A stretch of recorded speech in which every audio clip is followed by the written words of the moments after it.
Good morning, everyone. Just doing a quick sound check. Can everyone hear me? I'm going to watch the comments, and also I'm watching all the comments, and I love seeing you all here. All right, I'll check back in later.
Good morning. Welcome to Maker Academy Weekend 2023. It is wonderful to see you all here.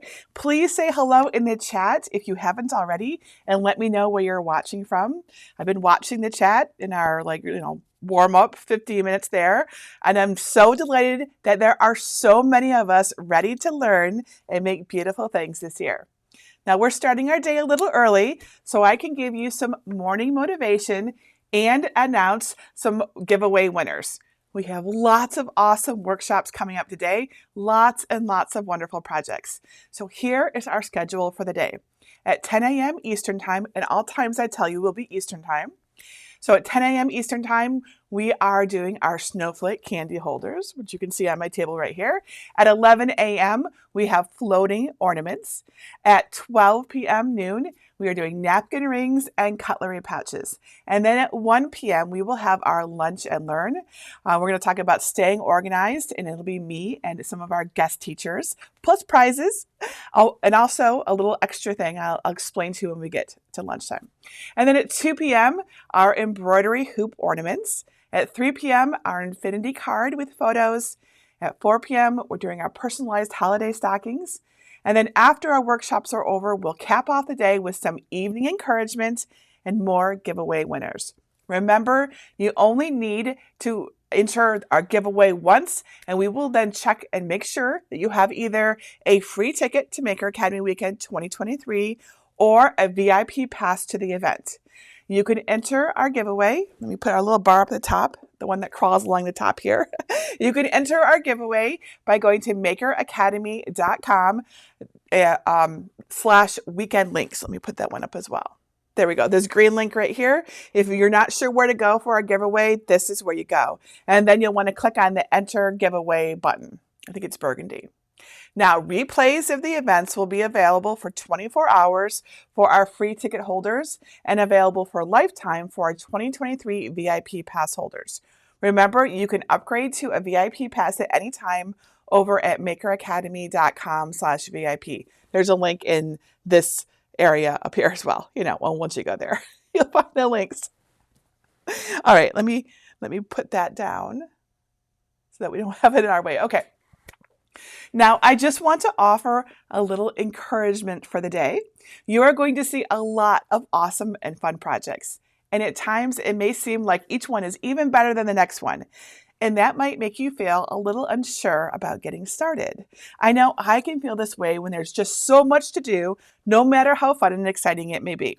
So this morning, I want to talk to you about one of the most important lessons in life, in my opinion, how to just start doing something that intimidates or scares you.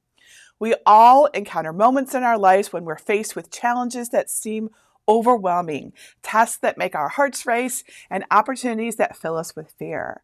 It's perfectly normal to feel this way. In fact, it's a sign that you're stepping out of your comfort zone and into the realm of growth and personal development when you feel this. So it's actually a good thing. But it's really important for everyone to understand that feeling intimidated or just daunted by the task at hand is entirely normal, and it's shared by many. We are not robots with a simple on and off switch. We are busy human beings leading busy lives, juggling a variety of responsibilities and priorities. Sometimes certain tasks may end up at the bottom of our to-do list, and the longer we put them off, the more intimidating they become. And sometimes it's not so much that we're too busy, but rather we're just held back by fear. We worry about the possibility of failure, and we're anxious about making mistakes. More often than not, though, it's the sheer magnitude of the task that overwhelms us. We build it up into this huge deal that just seems insurmountable, It makes it feel as though it's just too big to conquer. Does any of this sound like you? If so, let me know in the chat. You are definitely not alone in this. I am right there with you on the struggle bus. And I know some of you may still have brand new machines and printers sitting in their boxes, while others may have purchased supplies that remain tucked away in a drawer or box. I also have these things. And I know that there are those of you who have a really deep desire to create, but you just don't know where to begin. If any of these descriptions apply to you, don't hesitate to raise your hand and tell me and each other in the chat. I want everyone here to see that you're not alone in this, and I want to help you let go of any feelings of shame or guilt associated with it. And I see so many comments here. Tona says yes. Yvonne agrees. Carmen says that's what gets me the intimidation of some projects. Yes. So many people resonate with this, and I'm right there with you. Okay. So, how do you summon the courage to begin when fear grips you tightly and doesn't let you move forward? I'm going to share some of my own insights and my personal techniques to help you conquer your fears and take that crucial first step. To begin, you need to acknowledge your fear. Recognize that fear is a natural human emotion. It's not a sign of weakness, but an opportunity for strength. By acknowledging your fear, you're already on the path to conquering it, truly. And remember, you may not be afraid of anything more than just the fear of starting something you can't finish. There's many different kinds of fears, right? Next, I want you to break it down. Often what makes something scary is its enormity. It seems like a giant mountain, but as they say, the longest journey begins with a single step. It is so true. So break down your big job into smaller, more achievable tasks. This will make the whole process seem less daunting. I call these baby steps. I'm not the only one, but that's how I refer to them. And I use them all the time. More on that later. It's also important to visualize success. Close your eyes and see yourself successfully doing the thing that you want. Imagine that feeling of accomplishment and the pride that comes with it. This mental exercise can help boost your confidence and reduce anxiety. I often do this. Next, it's important to set realistic goals. Don't set the bar too high or you'll set yourself up for failure. For example, don't set a goal of doing every project in Maker Academy weekend. That is just way too much. But one project, now that's a good goal. So gradually work your way up as you achieve smaller goals and you will build confidence to tackle larger ones. And don't hesitate to get help and support from friends, families, or mentors. Talk to us here, right in the chat, talk in our community and our Facebook group. Share your fears and aspirations with people that you trust. We or they, whoever you share with, can provide guidance, encouragement, and valuable insights to help you along the way. All right, and then I want you to learn from failure. It's a big deal. Remember that failure is not the end. It's just a stepping stone to success. If you stumble, don't be discouraged. Learn from your mistakes, adjust your approach, and keep moving forward. Each setback is an opportunity to grow stronger. Really, I think of failing as just getting to success a little faster because then I know what not to do. So embrace the mistakes. And next, I want you to stay persistent. The path to conquering your fears may not always be smooth at all, let's be honest, but persistence is key. Keep pushing forward even when things get rough or tough. It's those who persevere who ultimately triumph over their fears.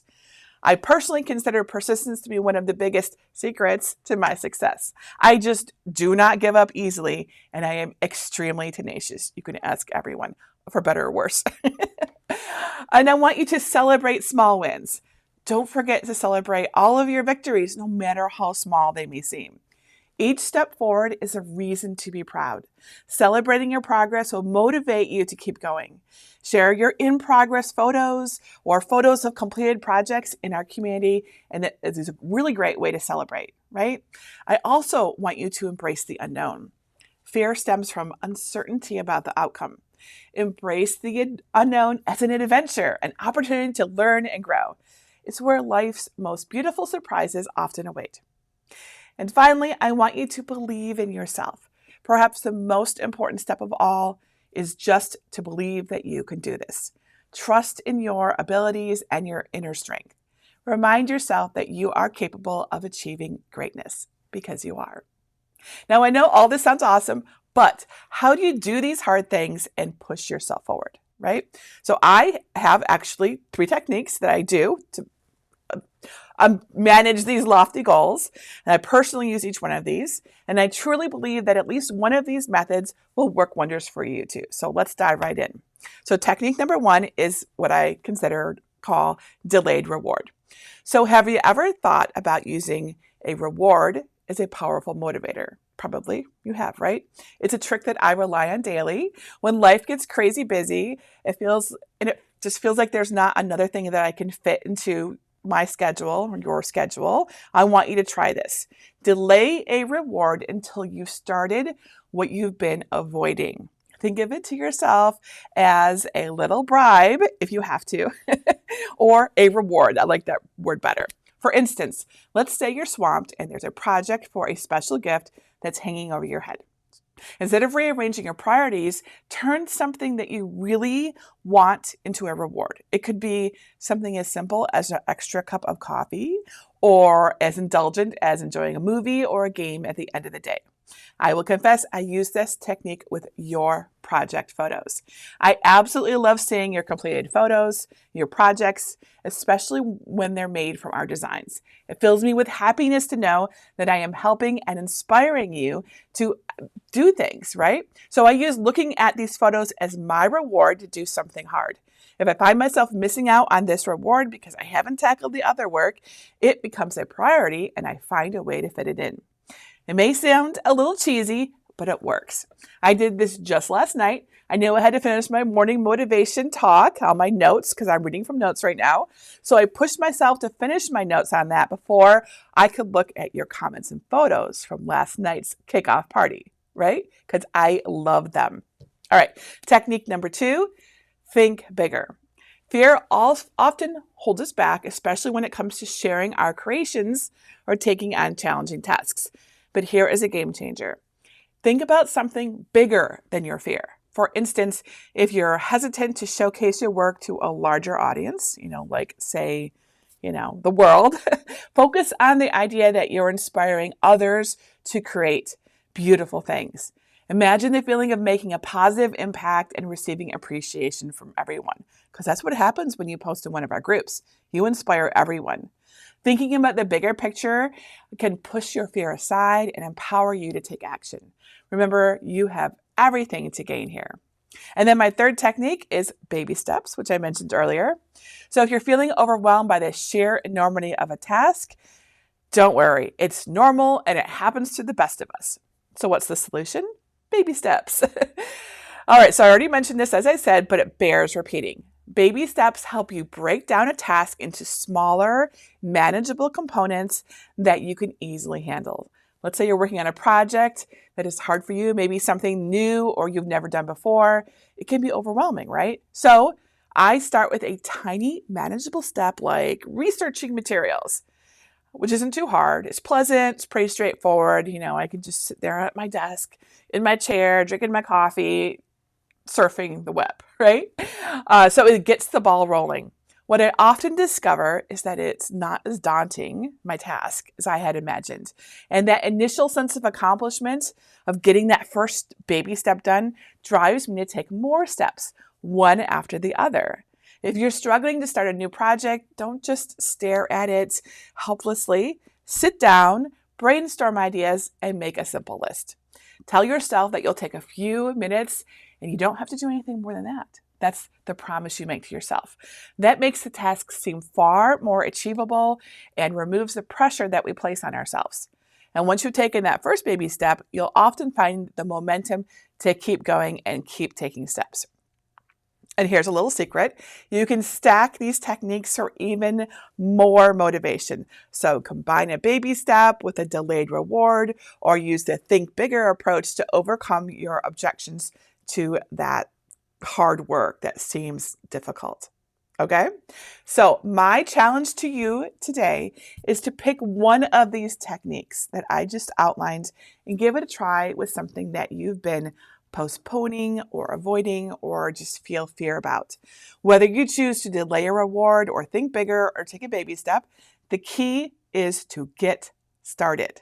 I always say this to Alexa whenever she's struggling with something. I'm like let's say she's got homework and she's been procrastinating it. She's awesome with her homework, but it happens. All of us procrastinate.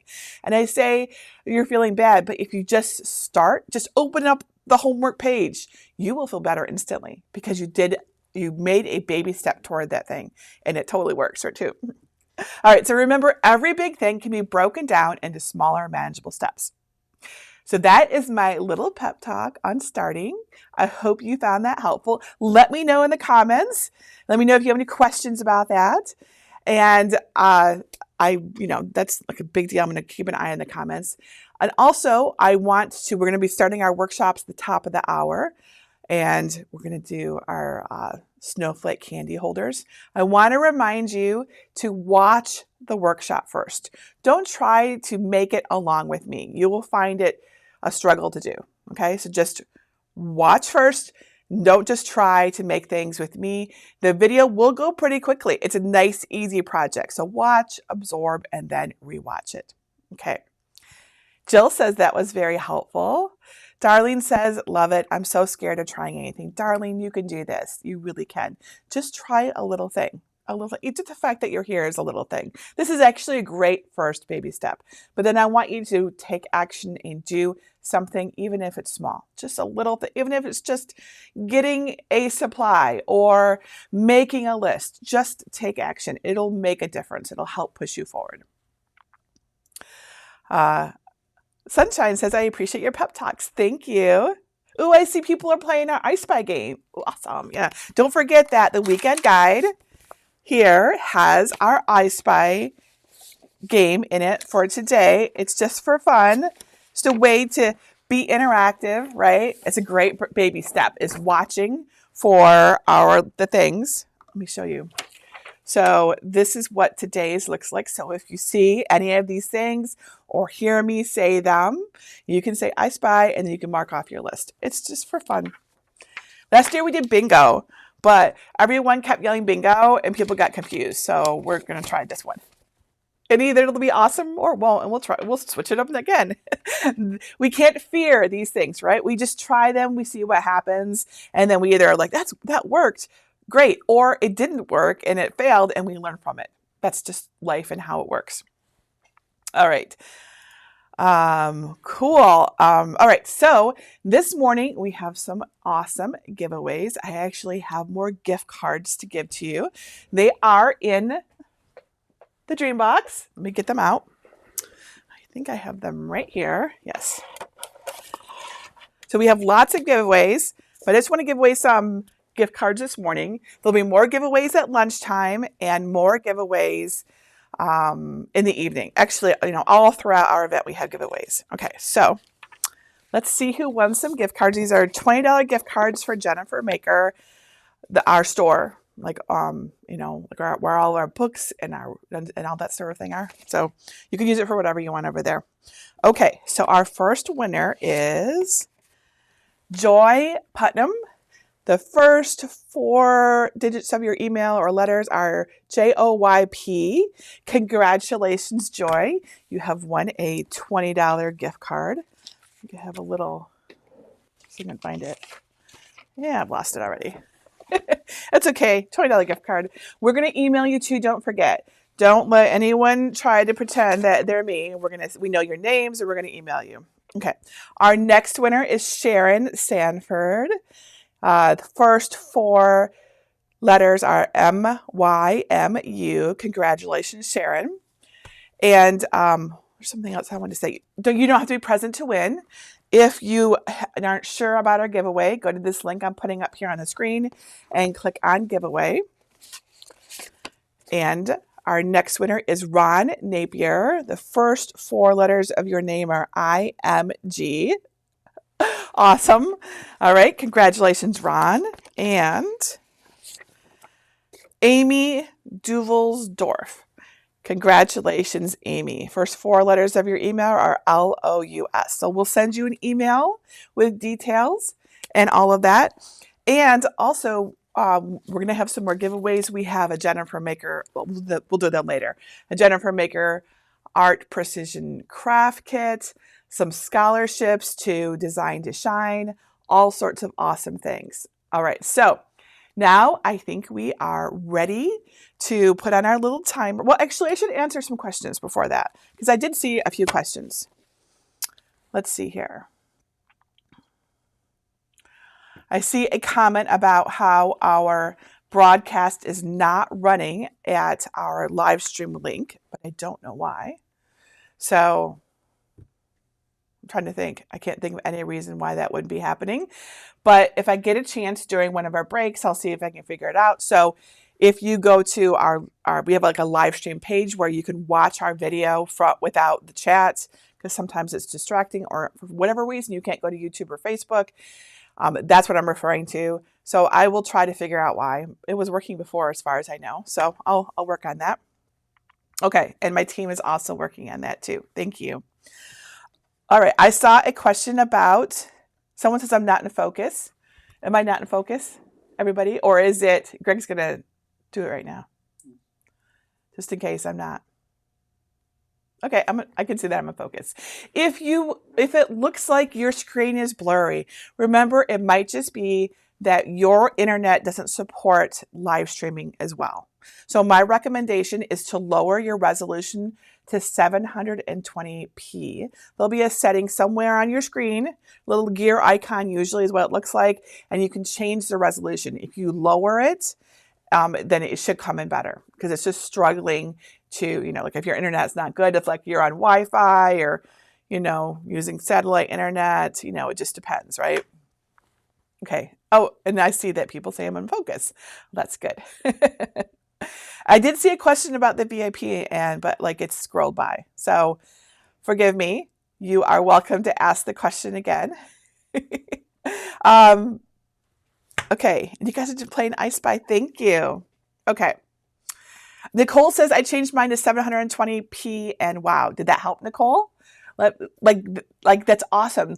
You putting things, like I can see everyone's comments. There was also a comment in one of our Facebook groups yesterday. Someone thought I wasn't live and that this was pre-recorded.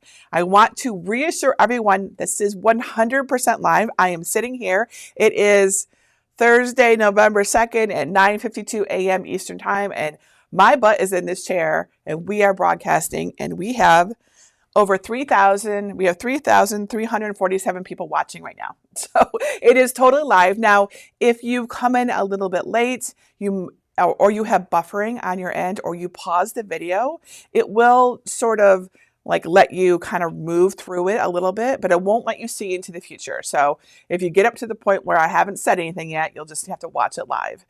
We will have replays. We're recording everything. If you have a free ticket, you have a replay for 24 hours. If you have a VIP pass, you have lifetime replays. And I'm trying to think what else. If you have issues, remember we have a page of live stream tips over at makeracademy.com. That might help you out. I saw a question about how to lower resolution. You just want to look for, usually it's a gear icon. You might have to hover over your video. It might be on the side. It might be like down here. A lot of times it's down here. Somewhere on your screen, there'll be something that says settings or resolution or something like that. And if you find that, you can then set it. Okay. Okay. Awesome. It's so wonderful that you're all here. Thank you. Are you excited to start our project? Our first project of the morning? I know I am. All right. Michelle says, does the VIP pass give us permission for commercial use? Yes, for my files. I can't speak for my guest teacher files. That would be up to them. You'll want to contact them. But for all of our files, yes, that's fine. I see another question about the giveaways and if you have to keep entering, or if you only have to enter once, and you only have to enter once. Just one time is fine. And you all are all excited. Wonderful. Awesome. Okay. And I am just checking. We have a few minutes to go, so I'll just keep chatting with you. I'm not going to start anything until we every workshop is going to start on the hour, and I've got everything ready, so I don't have to put up a little. Please wait. Now for our workshops, after the 10 o'clock one, we'll have a 15 or approximately 15-minute break. There'll be 10 to 15 minutes break in between each workshop. That gives you a chance to take a little break, reset your brain for the next workshop, and it gives us a chance to put away the previous workshop's supplies and get out the next one. So there'll be a little break.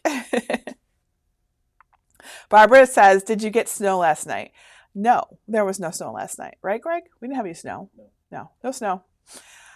which is okay. I worry about Alexa driving to school in the snow. She is in her second year of college, and she has to go like 20 minutes away. Pat says, are the workshops live or recorded? That's a great question. So the way the workshops work is the first 15 minutes or so is live, and I am showing you our supplies and tools and what you need to do it, letting you know where to find the design files, that sort of thing. And then I play our assembly video. The assembly video is pre-recorded because if you relied on me to do it live, first of all, it would take a really long time because, we have to cut everything and then assemble it. Sometimes there's drying time and all that sort of thing. And also I make mistakes and no one needs that.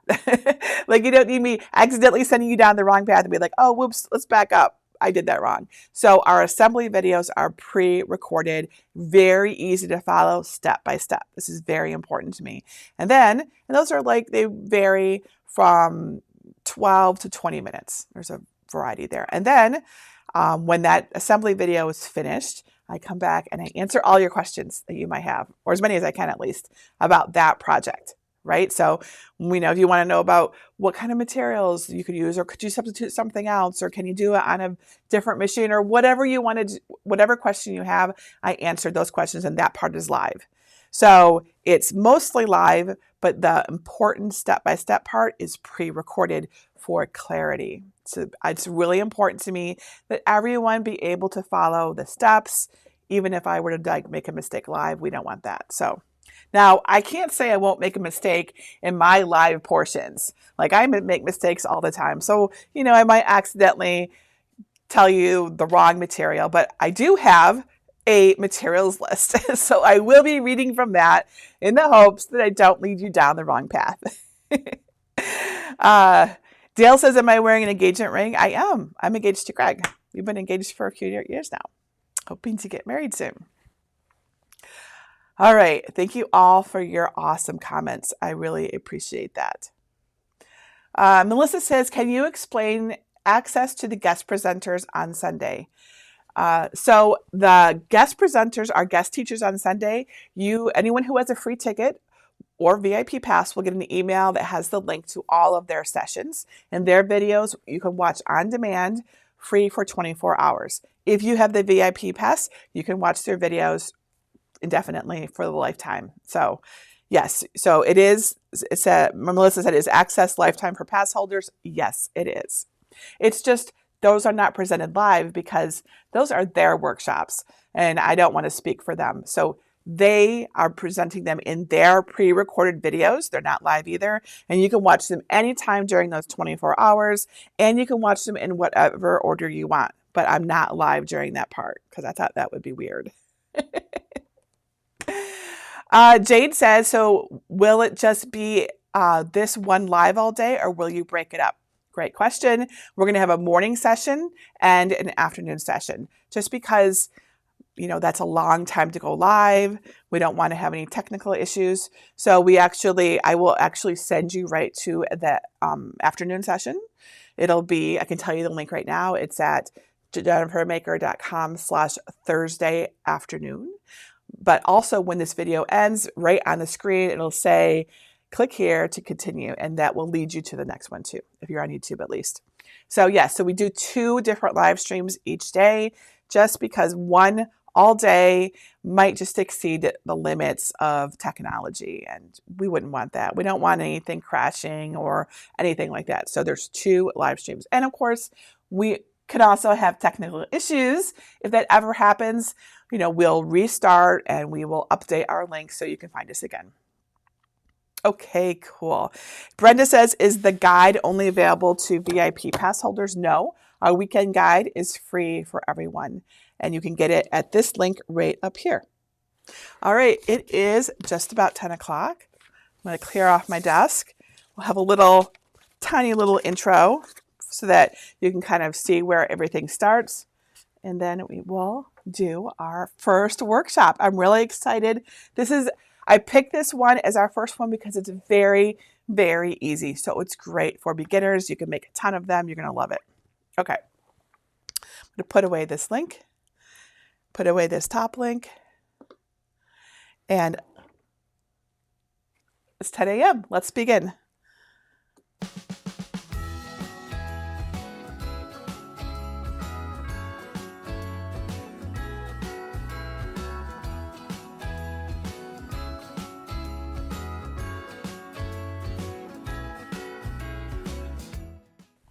Hello everyone, Jennifer Maker here. Let's learn how to make snowflake candy holders. Nothing makes the holidays sweeter than sharing treats with your family and friends. And what a better way to spread the cheer than with some beautiful snowflake candy holders. Let me show you. Aren't these adorable?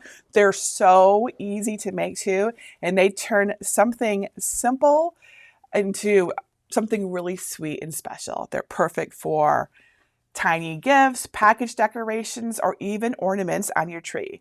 And really, what could be better than a whole tree filled with candy ornaments, right? Here's one of the ornaments. See, it's on a string. So we actually have a lot of different variations here. So much fun. So these candy holders will be so cute, but we know the real star is the candy. In my family, our tradition is to fill each other's stockings with candy and small gifts. But now that I know how to make candy holders into a gift all by itself, I may end up making a lot of candy holders like this every year. Now, I've designed these holders to fit any round ball-shaped candy about this size, like these chocolate truffles, Tootsie Pops, or my favorite, gourmet lollipops. They work best with any candy with a stick, with a twist wrapper, right, which helps them stay put in the holder. Right, so for example, this one, it's got a twist at the end and it stays put better. Now, if you have a different kind of candy, one that is tiny pieces or wrapped, or like smaller wrap treats, I've also got a tutorial for some other candy holders on my blog at jennifermaker.com/419. Aren't they cute? So we've got, these are from 2022. These all use super simple materials for a really beautiful result. And I'll show you my favorite trick to save lots of time and cardstock when you're cutting your designs on your cutting machine. Plus, I'll show you how I keep my Cricut blade clean and cutting perfectly even after an entire year of use, seriously, or more. I might have some that are several years old. That's right, I only replace my fine point blade about once a year, if that. I'll show you how I get away with it and how you can too. Now, you'll find the complete supply list at jennifermaker.com/517. I put the link right here on the screen. But let me show you exactly what you need to make these super cute candy holders. So let me grab the tote with all the supplies from my dream box. Make a little space here so I can show you everything. We got all of our supplies for the weekend are stored here in a dream box. And here are our candy holders in our tote. The dream box is awesome for storing things. We use this for all of our workshops. Okay. So many things here. All right. So cardstock. Let me set this aside here so we can focus on one thing at a time. All right, so I am using one sheet of 65-pound cardstock in this lovely turquoise color, one sheet of 80-pound cardstock in white, a sheet of white glitter cardstock, and a sheet of this stunning silver foil cardstock. And this will add some shine to our snowflakes, okay? You, of course, can use whatever you like. These are the colors I've chosen, but hey, you get to pick whatever you want. So these are the cardstocks that we're using today. All right, adhesives. Some good quality crafting glue is a must. I like to use Bearly Art Glue for projects like this because it dries strongly and quickly. This is pretty much all you should need. I highly recommend this glue if you don't have it. All right, for tools, you'll need a pair of craft scissors like this, a spatula, which looks like this, and a brayer, which looks like this. A brayer will help you get your cardstock firmly adhered to your mat, which is important for intricate cuts like what we see on our snowflakes, right? So here's one of the snowflakes before it's been assembled. And a spatula can help you lift delicate pieces from your cardstock, or delicate pieces of cardstock from your mat without ripping and tearing it. Okay. And I cut my cardstock with the Cricut Maker 3. And that's what you'll see in our assembly video, but you can also use an original maker, any of the Explore series, the Venture, the Cricut Joy Extra. You could even use an original Cricut Joy. This project is accessible to everyone. If you don't have a cutting machine, there's also a PDF file that you can cut by hand.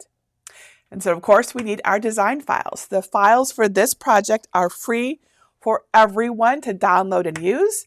You will find everything here at jennifermaker.com/517. So let me show you where to find the snowflake candy holder files. And then I'm going to show you how to cut and assemble them. And then I'm going to answer all of your questions.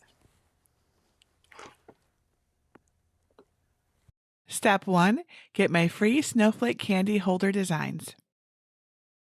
First, download my snowflake candy holder designs at jennifermaker.com/517.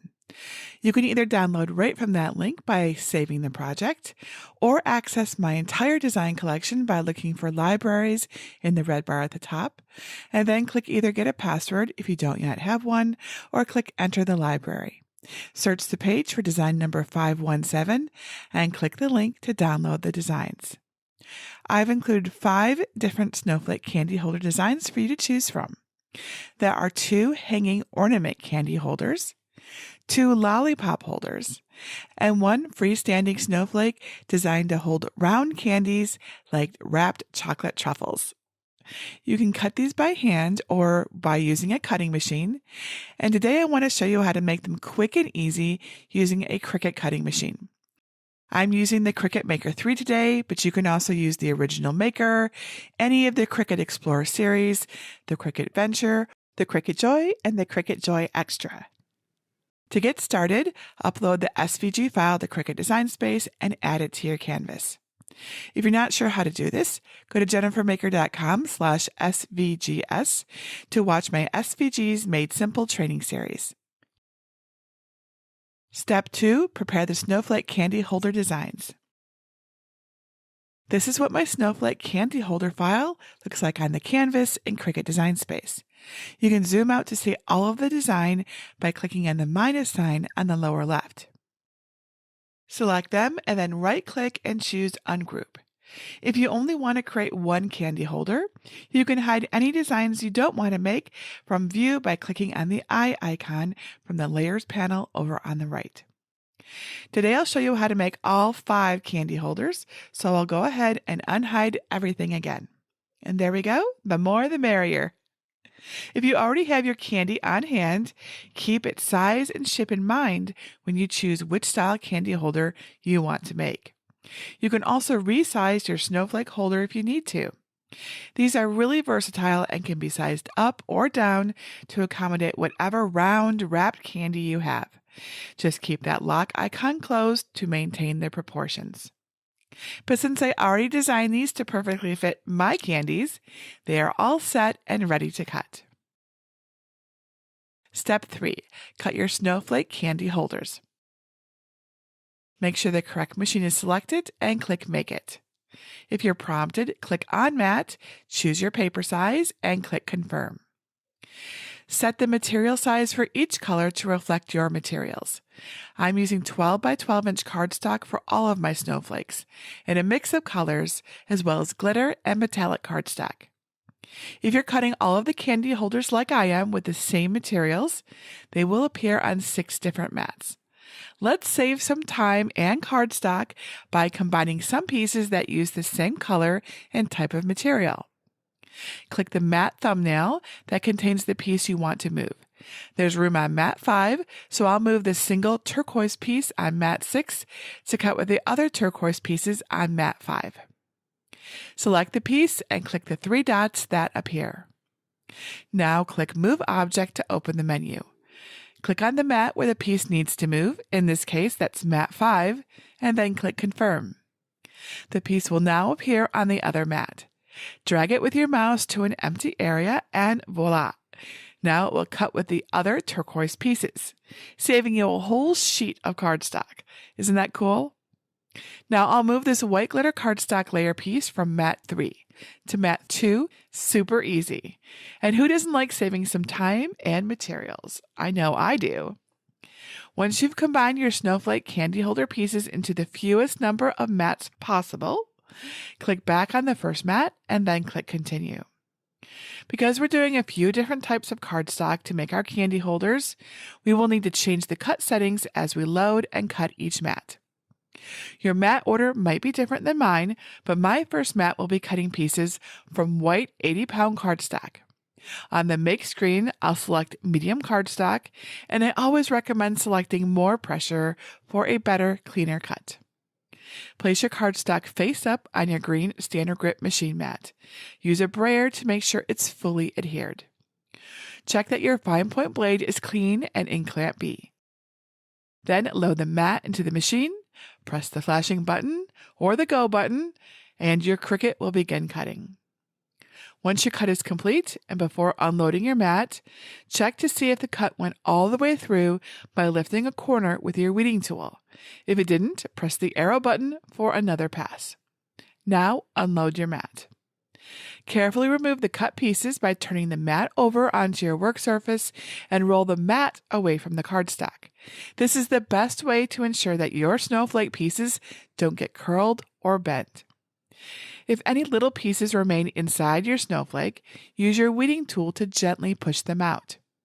And if there are any small pieces left on the mat, use a scraper to gently remove them. Any bits left behind could mess with your next cut. On the second mat, we'll cut the sparkly white glitter cardstock. I find that the cardstock for intricate cut setting with more pressure works best for fine details in this thicker textured material. It's always a good idea to clean your Cricut's blade in between materials. Now, I'll share that tip for keeping your blade nice and clean so you rarely need to replace it. To do it, first remove the blade housing from your Cricut by opening up the clamp and taking it out. Now ball up a piece of regular household aluminum foil. Press the plunger on the blade housing and then carefully poke the blade into the ball over and over, about 50 times or so. Doing this really helps to remove any tiny bits of glitter, debris, or even leftover adhesive from previous vinyl projects that could get stuck to the blade. While this doesn't sharpen the blade or anything like that, it does a great job at cleaning it, which lengthens its life and ensures you have the nicest, cleanest cuts even when you're cutting lots of different materials or types of specialty cardstock in the same project. Aluminum foil isn't enough to either sharpen or dull your blade. When you're done, pop your blade back into your clamp and you're good to go. Cut the white glitter cardstock and then unload the mat. Remove the cut pieces and extra cardstock from the mat, making sure the candy holder doesn't curl or rip. These snowflake pieces are pretty intricate, so move slowly and use a spatula if you need help to gently lift them from the mat. It's extra important to clean your fine point blade after cutting glitter cardstock because the tiny, shiny bits cling to the blade. A few pokes in our trusty aluminum foil ball should do the trick, but make sure the blade is clean before cutting the next material. Next, we'll cut the silver cardstock. This cardstock is thicker than the other kind, so choose the metallic poster board setting with more pressure. And our final mat is 65-pound turquoise cardstock, so select light cardstock with more pressure. These settings worked quite well for me, but remember, every machine is a little different. You may need to tweak some of your settings before finding the ones that work best for your specific materials and types of cardstock. And here's what my snowflake candy holder pieces look like, all cut and laid out and ready to be assembled. Step 4. Assemble your snowflake candy holders. First, let's match the correct layers to one another so we can get a visual of what our snowflakes will look like when they're all put together. Lay the front snowflake piece face up on top of the back piece, as if it were already attached. Now flip the top layer over so the back of it is exposed.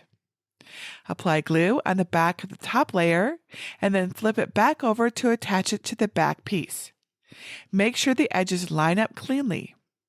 Press the layers together for a few moments until the glue dries. And there you go. Can you believe that's it? Well, almost. These candy holders do all come together quickly and easily, but there are a few adjustments for each style that I'll show you next. Option 1, make a candy holder ornament. To make the Christmas tree ornament candy holder, begin by folding the cardstock in half on the hinge to crease it. Carefully add a thin line of glue to the inside edges, only on one side of the holder, and don't close it yet. Place a wrapped chocolate truffle inside, and close the holder while making sure to match up the outer edges of each side of the snowflake. Press on the glued areas until they're well adhered. Look how cute it is already with its little chocolate center. Next, you'll need something to hang it up like ribbon. I have a few different options. You can mix and match or use different colors altogether. It's completely up to you. Have fun with this. Use scissors to cut a piece of ribbon approximately 12 inches long. Tie a knot with the ends of the ribbon to form a loop. Push the loop into the ornament's ribbon hole, and then pull the knotted end down and through the end of the loop that was pushed through the hole. This will attach the ribbon to the ornament's ribbon hole. Your cute candy ornament is now complete. Wasn't that easy? It will look so pretty hanging from your tree. Option 2, make a lollipop candy holder. The lollipop candy holders are even easier. Fold the cardstock in half on the hinge to crease it. Then add a thin line of glue to the inside edges of one side of the holder, just like you did with the ornament. Slide in your lollipop and add a little bit of glue to seal the rest of the opening shut around the stick. Now you've turned a regular lollipop into a super cute holiday gift. So simple, yet so lovely, don't you think? Option 3, make a standing candy holder. Now we'll make a standing candy holder. The assembly on this one is a little bit different because first we need to make its base. All right, so first fold your cardstock at the point where each side of the holder meets the rectangular base. Now fold your candy holder to crease its hinges. Apply a thin line of glue to the inside of the top half's edges. We'll leave the bottom unglued so the base remains open and will keep the candy holder standing up. The wrapper will help the candy stay in place within the circle cutout. And that's it. Wasn't that easy? Now your standing snowflake candy holder is complete and ready for gifting to someone sweet. Didn't these turn out so pretty?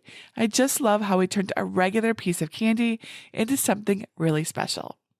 And if you're in a sweet mood to make more candy holders, be sure to check out my refillable candy holders, which use empty plastic ornaments to store the treats inside.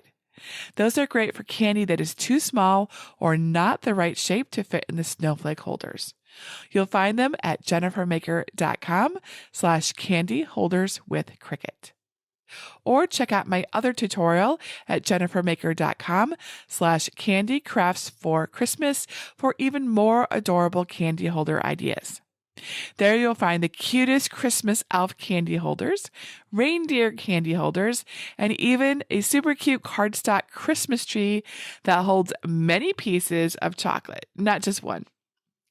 And if you're still looking for fun ways to gift candy treats for any occasion, you can also find fun candy holder projects in Cricut Design Space.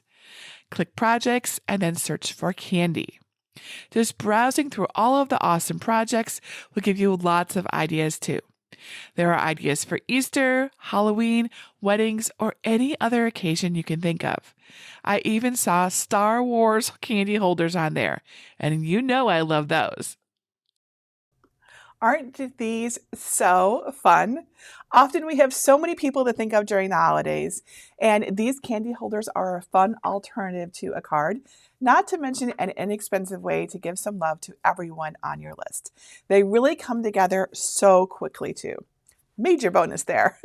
And wouldn't they be cute not just for ornaments, but as fun gift tags too?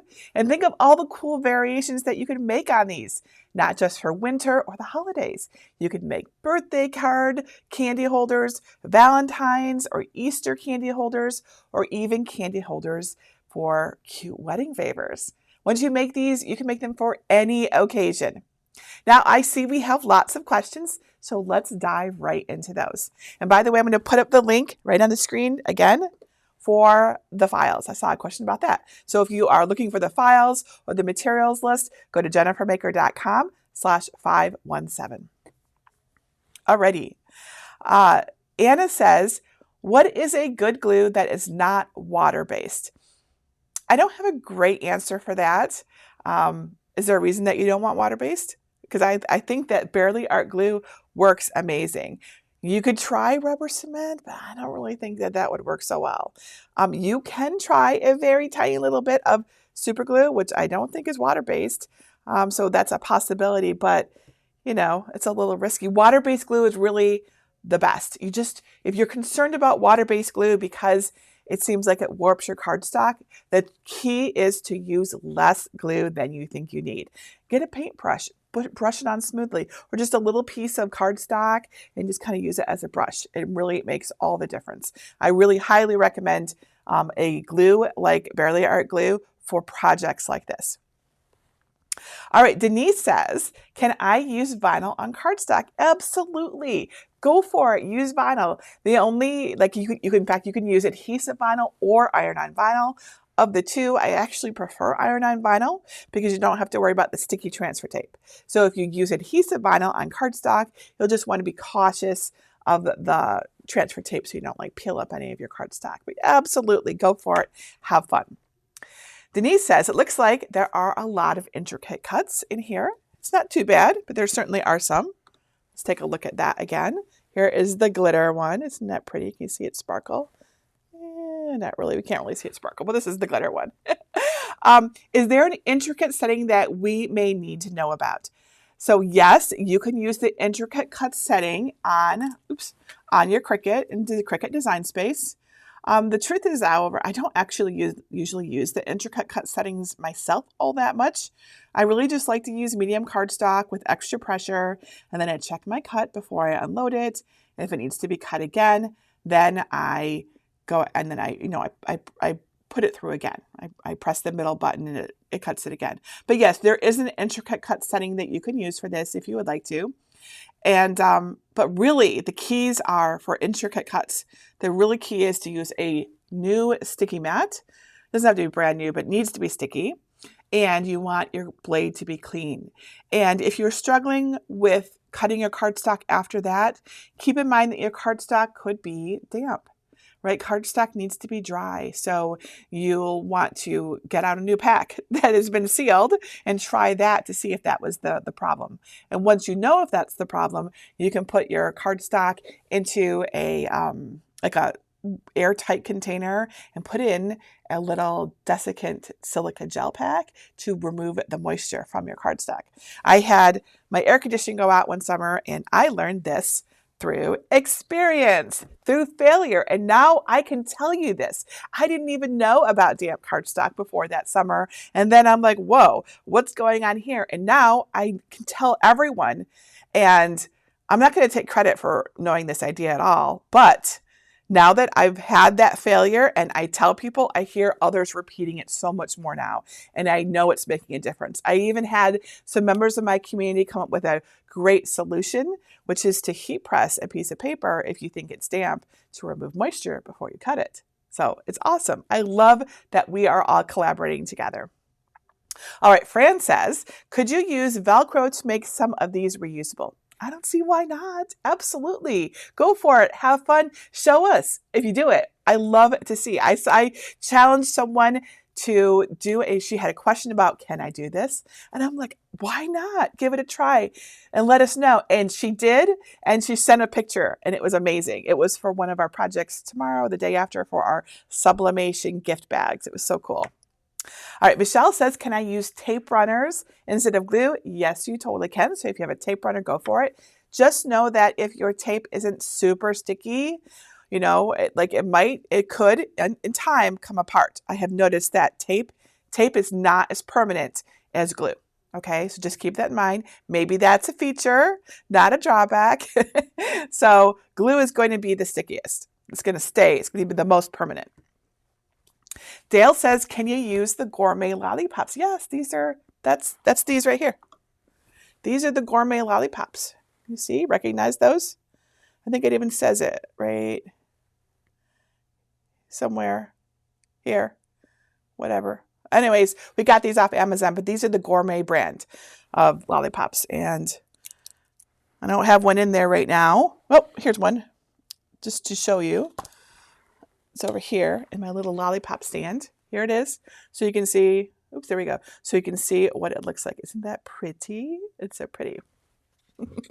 Would a blow pop fit in this? I think so. Now, there are some really tiny ones, like the ones at the doctor's and dentist's office. Those are really little. So you wouldn't want it to be too small. This is a Tootsie Pop right here. So you want it to be, this is like an inch, like maybe a little over an inch, I would say. This is what we're using. You could, of course, resize things too. Like if you really, really wanted to use something smaller, you could resize it. Just keep in mind that as you go smaller, cuts will get more intricate, right? So you wouldn't want to go too small. Like you wouldn't want to resize things to fit for like a doll, because that would be really tiny. Okay. What are the dimensions for the snowflake candy holders? Great question. All right, the stand-up candy holder, and I'll show you each of these so that as we talk about them. So this is the stand-up candy holder. See, it's got a bottom right here. This is 4.21 inches by 3.66 inches, right? So you can see that. See how it, in reference to my hands here. All right. And the snowflake with the stars, which one we have? I'm going to try to get two different ones. Snowflake with, oh, here it is. Here. The snowflake, this starts like this one right here. This is 3.93 inches by 3.52, so 3.5 inches. See, isn't that pretty? And the snowflake with the hearts, I'm sorry, this is the snowflake with the stars. I'm telling you the wrong one. This one has the stars, right? So there's slightly different sizes. Basically, they're 4 by 3.5 inches. That's the simplest, right? 4 by 3.5 inches. Okay. Another question. Aaron says, do they have to wreck the holder to get the candy out? So yeah, like, with this one, it's not going to be so bad. They're just going to take off the bottom and not ruin all of the pretty work that you did. But with these, yes, if some kid tries to open this, they're going to at least one side is going to get messed up. So if this bugs you and you don't want to do all this work just to have it ruined, you could make last year's candy holders. And I can't remember exactly where they are on our blog, but you'll find them. I think they're linked actually from, if you go to jennifermaker.com/517, it will take you, it'll lead you to last year's. So last year we made, right, because they have the thing on the back, the iris that opens and closes, right? So they can just get into it without ruining it. So there is a super cute penguin. There is a fox. There is a snowman. And if you don't want a holiday one, there is a rainbow with gumballs. You don't have to have gumballs. Isn't this cute though? I love this. Yes, and I also want to note that these are a little trickier to make because of that irising ring in the back, right? So it's a little bit harder with the ring, right? So this is more. These, however, are easy. So if you are new, please start with this type of candy holder because it's just so very easy. You could make so many of them and it's very satisfying. Alrighty. More questions. Aaron says, does it matter what type of glitter cardstock? It doesn't matter what type of cardstock you use so long as you like it and it cuts and it works. That's basically it. You can use any kind of cardstock. You can use heavier cardstock. This is just like, what did I say? 80 pound, right? Let's double check what I said it was. I don't want to lead you down the wrong way. Oh, we have one sheet of 65 pound and one sheet of 80 pound. So it doesn't really matter. You get to use what you want. You can use what you have in your stash already. And you get to choose the colors. You get to choose the finishes. You can do foil, right? Foil is very pretty. Here's our foil. Very pretty, but you could also do shimmer or holographic or something. There's all sorts of really cool, you could do a pattern, whatever you want. It's complete. That is the fun part of crafting is you're not limited to what some manufacturer, some factory made for you. You get to choose the colors and the finishes and the size and the personalization and everything. That's just one of the cool things. There's many cool things. All right, Kristen says, are they sized perfectly for Tootsie Pops and Lindt truffles? Yes, they are. See, they fit so nicely, don't you think? They are perfectly sized for that because we know that you like to give these away. We pay attention to what you like to give away. So they're all sized perfectly for that. Okay, Era, let's see, I got that one. Vinny says, how many snowflakes will we get from one sheet of cardstock? If you're using 12 by 12 inch cardstock, you should be able to get 3 cut. So 3 snowflakes cut. Okay, Al Miller says, does the cardstock have to be 80 pound? And no, you can use 65 pounds or 80 pound or 110 pound or 100 pound. All of those work. Alrighty, I am looking for more questions. Colleen says, is it beneficial to use a brayer on the back side after gluing and attaching 2 pieces together? Yes, you can, but you do need to be careful when you're doing the foil cardstock ones, right? Because it might be hard to clean off any of the glue that squeezed out onto the foil if you push too hard, right? And it's, when we get a little glue on regular cardstock, it's okay. You just kind of wipe it off with your finger or whatever. But when you get it glue onto foil, right, like this, it's so reflective that it leaves a little residue and you can kind of see.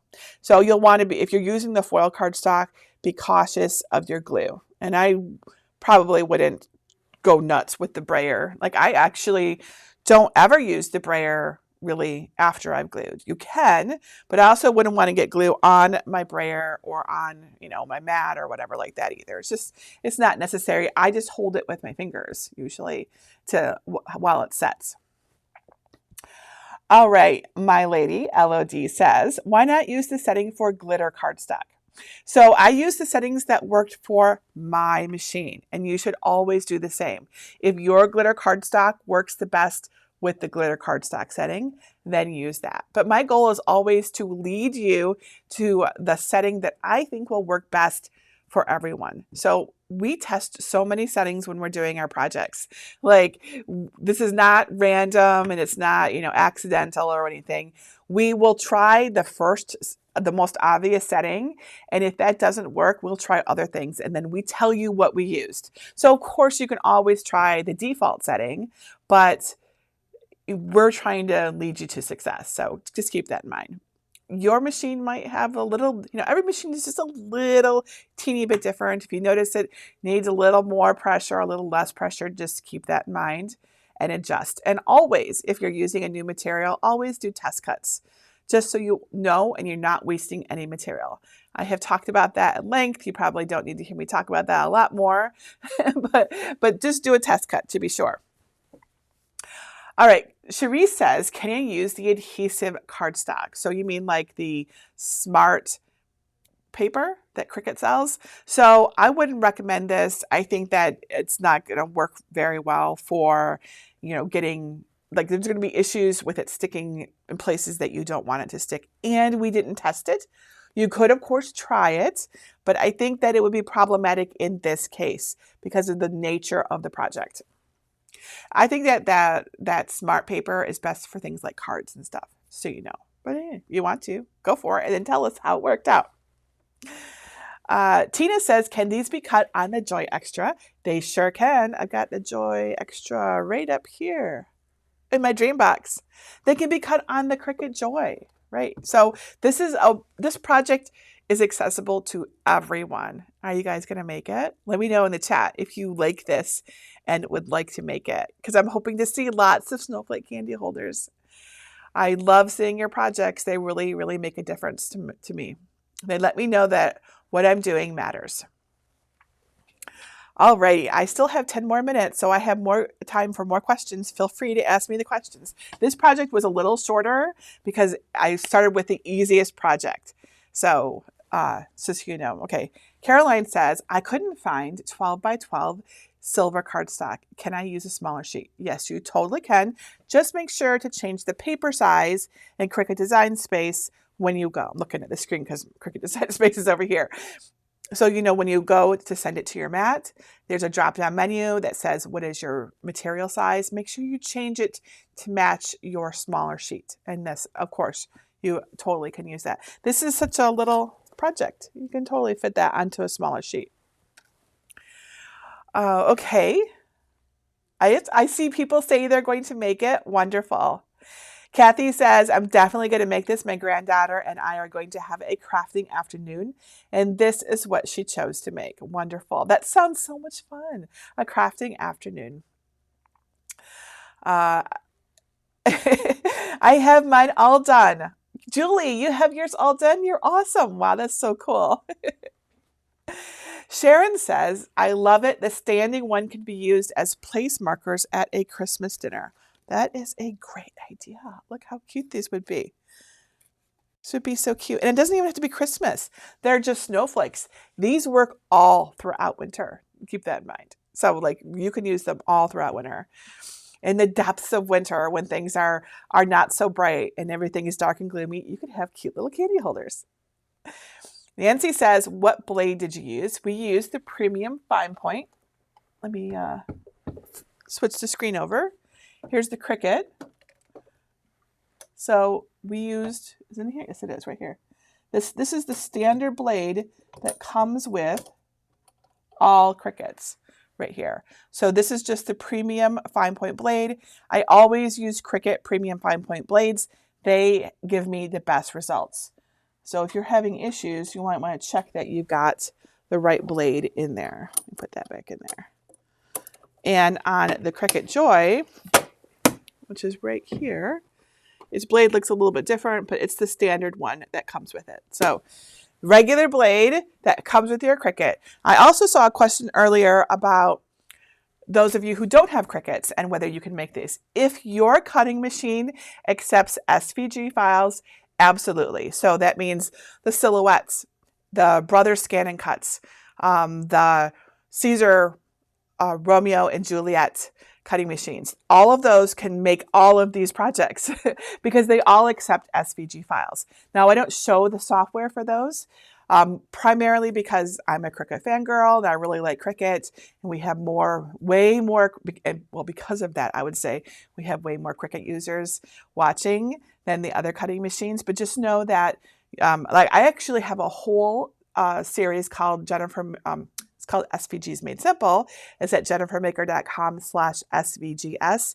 That series actually shows you how to upload into Silhouette Studio, how to upload into Brothers Canvas Workspace. This is their software. How to upload into Leonardo, which is Caesar's software for the Romeo and Juliet cutting machines. There's even a couple more. There's even Glowforge, because yes, you can use SVGs in Glowforge and other laser cutter software. So if you have another cutting machine, definitely go to jennifermaker.com/SVGS to see how to upload our files to that software. Arlene says, will repositionable glue dots work? So repositionable glue dots are going to be tricky to be permanent. So if you're okay with them not being permanent and possibly popping open, then yes, they will work. But just keep in mind that they may over time, because cardstock will want to return to its original form, right? It'll kind of open or whatever. Now, in these cases, it folds actually pretty well, right? So it should be okay, right? This fold is not so bad. It should be okay. But the candy inside will exert pressure on the edges. It'll want to pop back flat. So it's possible a repositionable glue dot might pop open.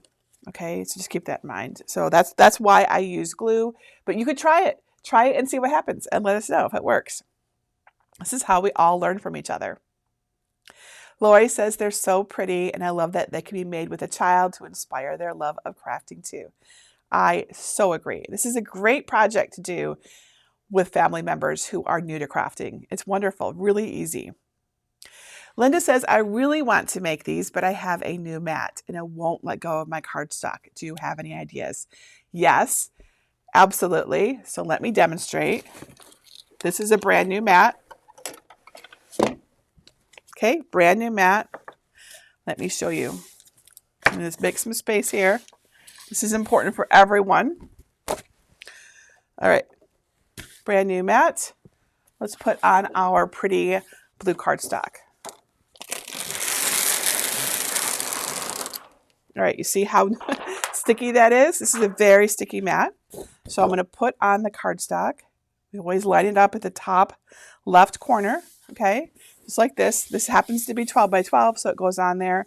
We use the brayer to push it down. This helps us get a clean cut. So I'm going to do the whole, we're not going to cut it, but I'm going to do this part, right? So that you can see that we're pushing it down. This will really make a difference in getting a clean cut. Trust me. All right.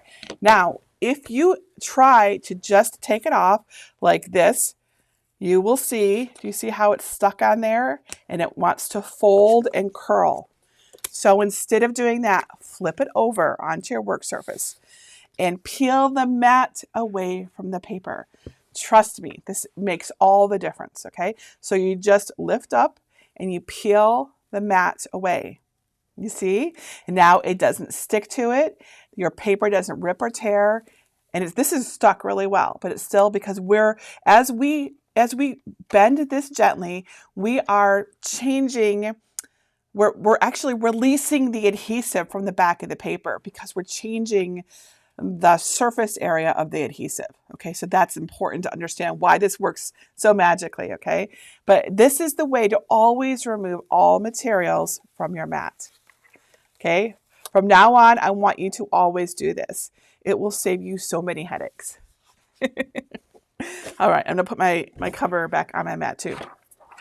All right, I have a few more minutes before we are going to go to our intermission for our next workshop. Here we go. All right, I see some people saying they broke a mat doing this. I have only broken a mat a couple times. Once I see it start to like kind of crack, I'll just stop and I'll put a piece of tape there and I don't use it for that anymore. An older mat, or if you're just kind of bending it all the way back, like you'll see, I wasn't really bending it that far. So you don't have to go all the way back. You don't have to go 180 degrees back to get it to release like that. Janet says, shouldn't the blue mat be used for cardstock? That's what Cricket says. That's not what Jennifer Maker says. I like the green mat for cardstock. It is stickier and you get a better cut, and we can release our cardstock so much easier from this. So I almost always, not always, but almost always recommend a green mat for cutting cardstock. This is the sticky mat and it is going to give you the best cuts. Okay? Alrighty. Let's see. Deborah says, can you personalize these? Yes, you can. If you try it, please let us know. You could absolutely put a name on here. You could change the design of the snowflake. You could use contour and take some things out. What's a good example? The star one. Let's say you're not into stars and you want a different shape in there. Contour out the stars and put a different shape in there. Yes, it requires some design work, but that's part of the fun. So you can absolutely personalize these. You could add, you could put in, you could kind of create an area up here or perhaps down here where it's solid instead of cut. And then you could write someone's name on there if you want to use these as placeholders. That would be fun. You could also put a little photo in the opening instead of candy. Wouldn't that be cool? Especially the hanging ornaments. That would be perfect for these. A little photo in there instead of a piece of candy. And then, you know, that would be really cool. Really cool. Kristen says, curve a name around the circle. Absolutely. Alrighty. About one more minute. Okay, so remember you can get the projects files right here at jennifermaker.com/517. And if you have questions, please come to our group at, put the link up for this, jennifermaker.com/cricketcrafters. That is the perfect place to ask questions about this project. Of course, if you have a VIP pass, you can ask in our VIP support group, of course. Alrighty. I think that we are good too. So what we're going to do now is I'm going to play a little intermission. I think I'm going to play the trivia one. This is a great time to go get a break, to download some files, whatever you need to do. And we will start again at the top of the hour, as we will do all day. So always be at the top of the hour. So we want to be right back here for our next workshop. And our next workshop, if you would like to go look at it and preview it, our next one is, one moment, I have to look it up. Our next workshop is on our floating ornaments, right? So you can head on over and look at its materials list, download its files, see what questions you might have so I can answer that sort of thing. All right, so I am going to put on our timer and I will see you at the top of the hour.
Hello everyone, Jennifer Maker here again. Let's learn how to make floating ornaments. Have you ever tried to make floating ornaments and had troubles getting the insides to fit just right? Let me show you in case you're not sure what a floating ornament is. This is a floating ornament. This is our dog Hunter when he was a puppy, right? So you can actually put projects right inside ornaments like this. And you may have seen these and tried these, and it just doesn't fit quite right because it can be so tricky to get the insert to fit and look the right way, right? You end up using a lot of trial and error instead of creating some nice gifts. You just get frustrated. Trust me, I've been there. Luckily, I've got a fix. Let me show you some more of these. That is going to help save you time and supplies. I'm going to show you how to get your floating ornament inserts to fit any size ornament. I've also got some super cool techniques to show you, like how to make your floating ornament photos pop by printing them on clear materials. It's easier than you think, and once you know which tools and materials to use, you're going to be able to do this. Now, you will find the complete supply list for this project at jennifermaker.com/516. I put the link up here on the screen so you can see it. But let me show you exactly what you need to make these awesome floating ornaments. Let me just grab the tote with all the supplies out of the dream box behind me. Here's our supplies all ready to go. All right, floating ornaments are so fun and unique, and one of the cool things about them is that, like, how do you do this? If you've never seen these before, by the way, we just marvel at how cool these are. So notice that this ornament is solid. This is not one of those ornaments that like pops apart, right? So how did we get Hunter in there?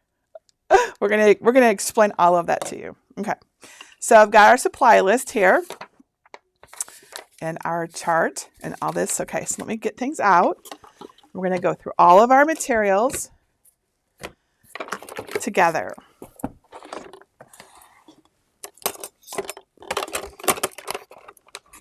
Lots of things. So, materials. To start, we need some clear, hollow plastic ornaments like these. Some of them do hinge open, but only on some, and on some only the top part comes off. So on these types, you can only get the top part to come off. They don't hinge open. I will show you how to use both types of ornaments for this project.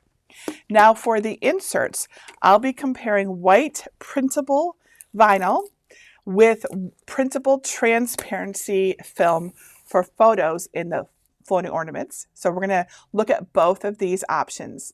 And I'll also show you how to use metallic and holographic adhesive vinyl. So for example, this is holographic vinyl right here, and here is a metallic. And I'm going to show you how to use this kind of vinyl to create frames for the photos. For example, in this floating ornament of Greg and I on Mackinac Island, there we go. That's us at the Grand Hotel, if anyone has ever heard of that. We used a foil. Do you see how pretty that is? All right, and if you do use one of, like especially this one right here, this metallic one with a texture, you will also need some strong grip transfer tape to apply it. All right, any vinyl with a texture needs strong grip. If it doesn't have a texture, do not use strong grip, use standard grip. That was one of my first mistakes when I started using vinyl. All right, but before we do all that, I'm going to show you how to make a template with acetate. That's right. We're putting our Cricuts to work today, cutting a bunch of different materials. This is a great next project. If you are feeling comfortable cutting, this is a cool thing because you get to cut paper, cardstock, vinyl, and acetate. All right.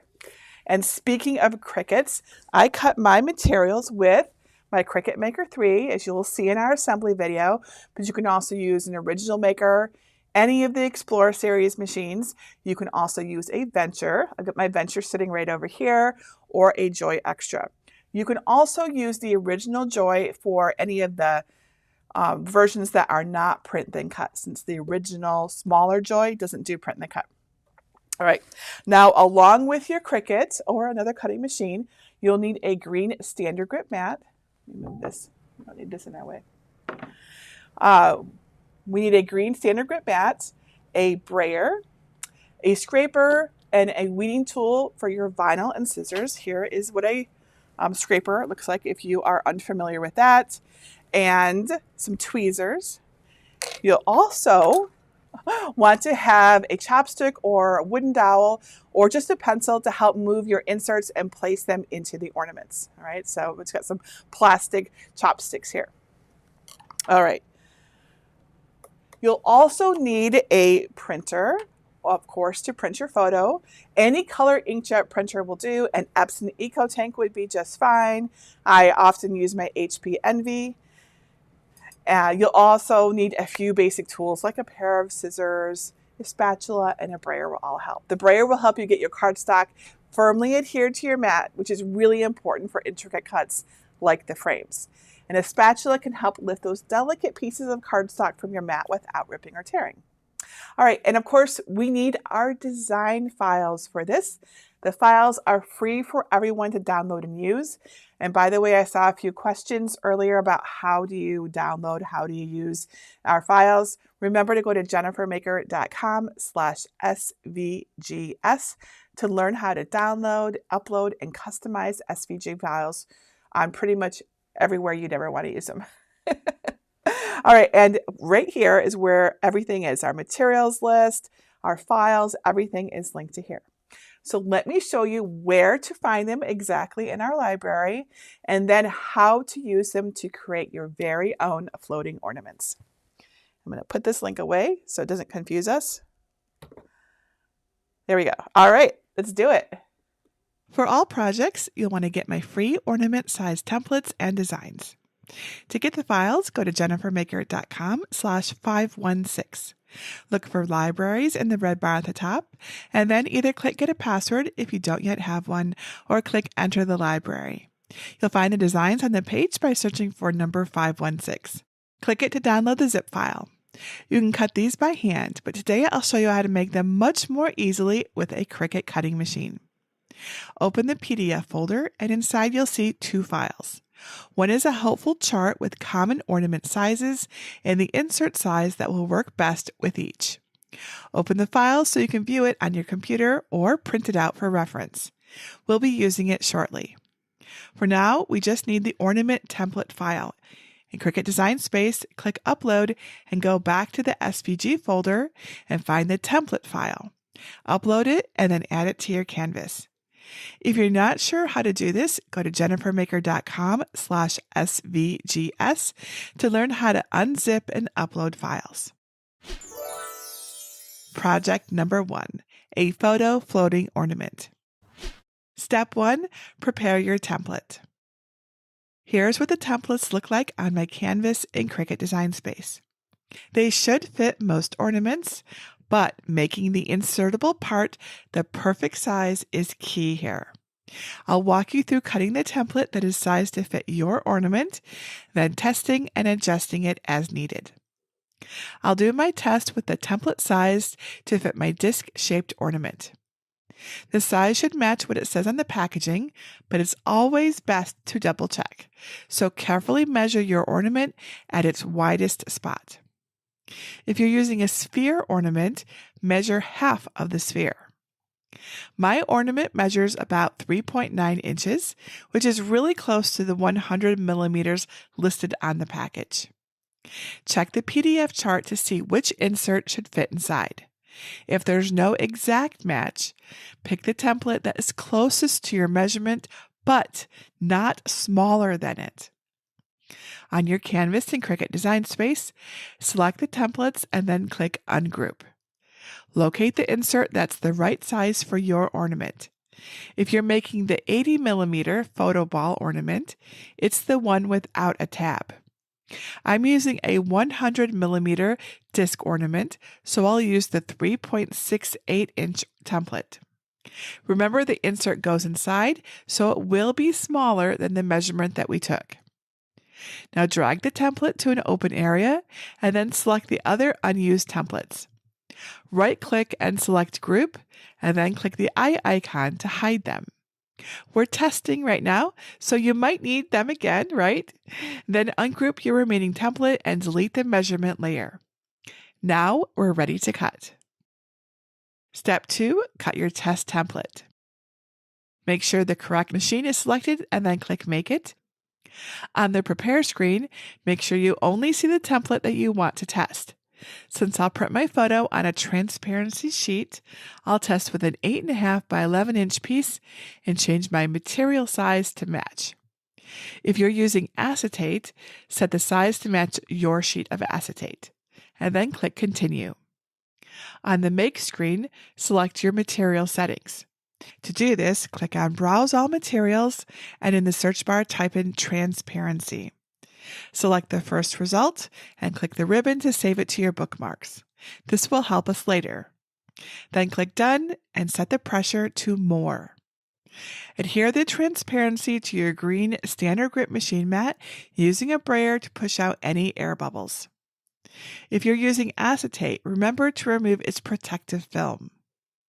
Check that your fine point blade is loaded into clamp B and load the mat into your machine, and then press the flashing button to start cutting.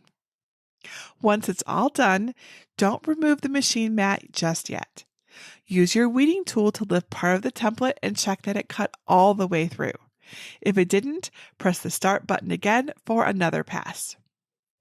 When the cut is complete, unload the mat, flip it over, and bend it a bit to release the template. You can leave the rest on the mat for now.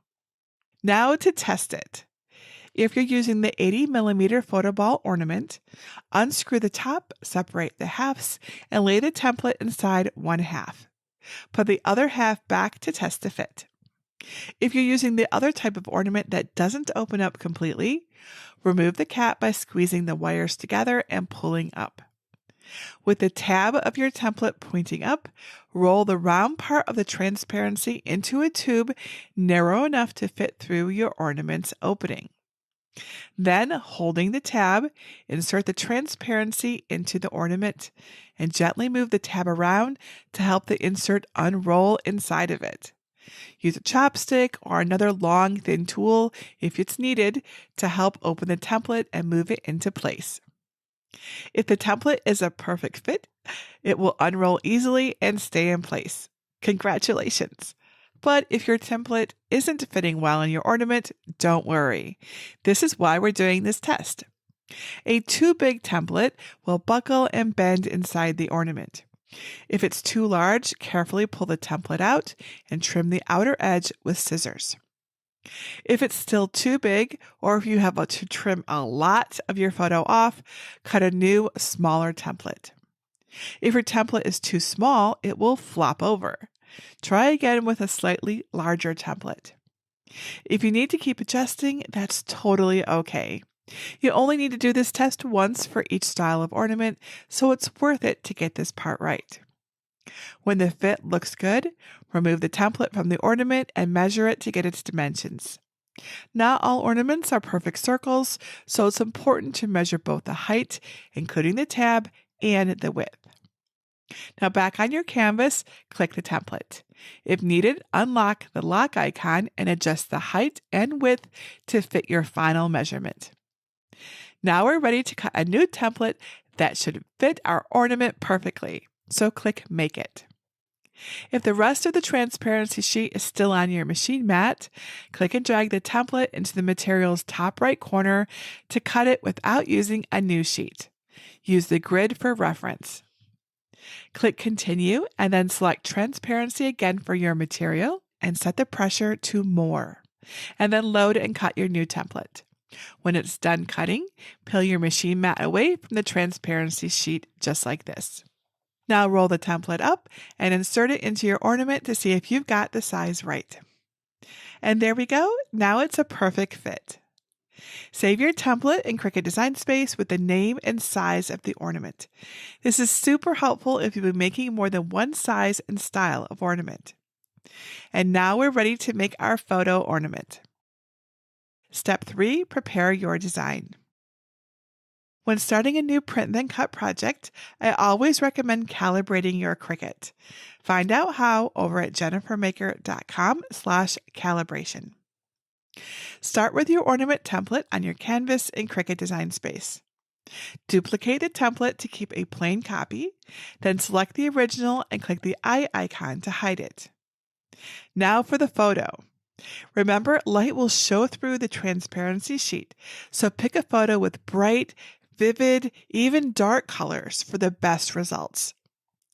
Upload your photo as a complex print then cut image and add it to your canvas. I'll use a picture of Greg and I on vacation in Hawaii. Resize your photo closer to the size of your template. Then click the Shapes icon, select a circle, and add it to your canvas. Drag the circle on top of the template, and with the lock icon closed, resize it to be just a little bit smaller than the template. Around 0.2 inches smaller is really good. You should see a small outline of white around your circle. Now drag the circle over the photo, covering the area that you'd like to show on your ornament. Change the operation to pen so you can see the photo underneath.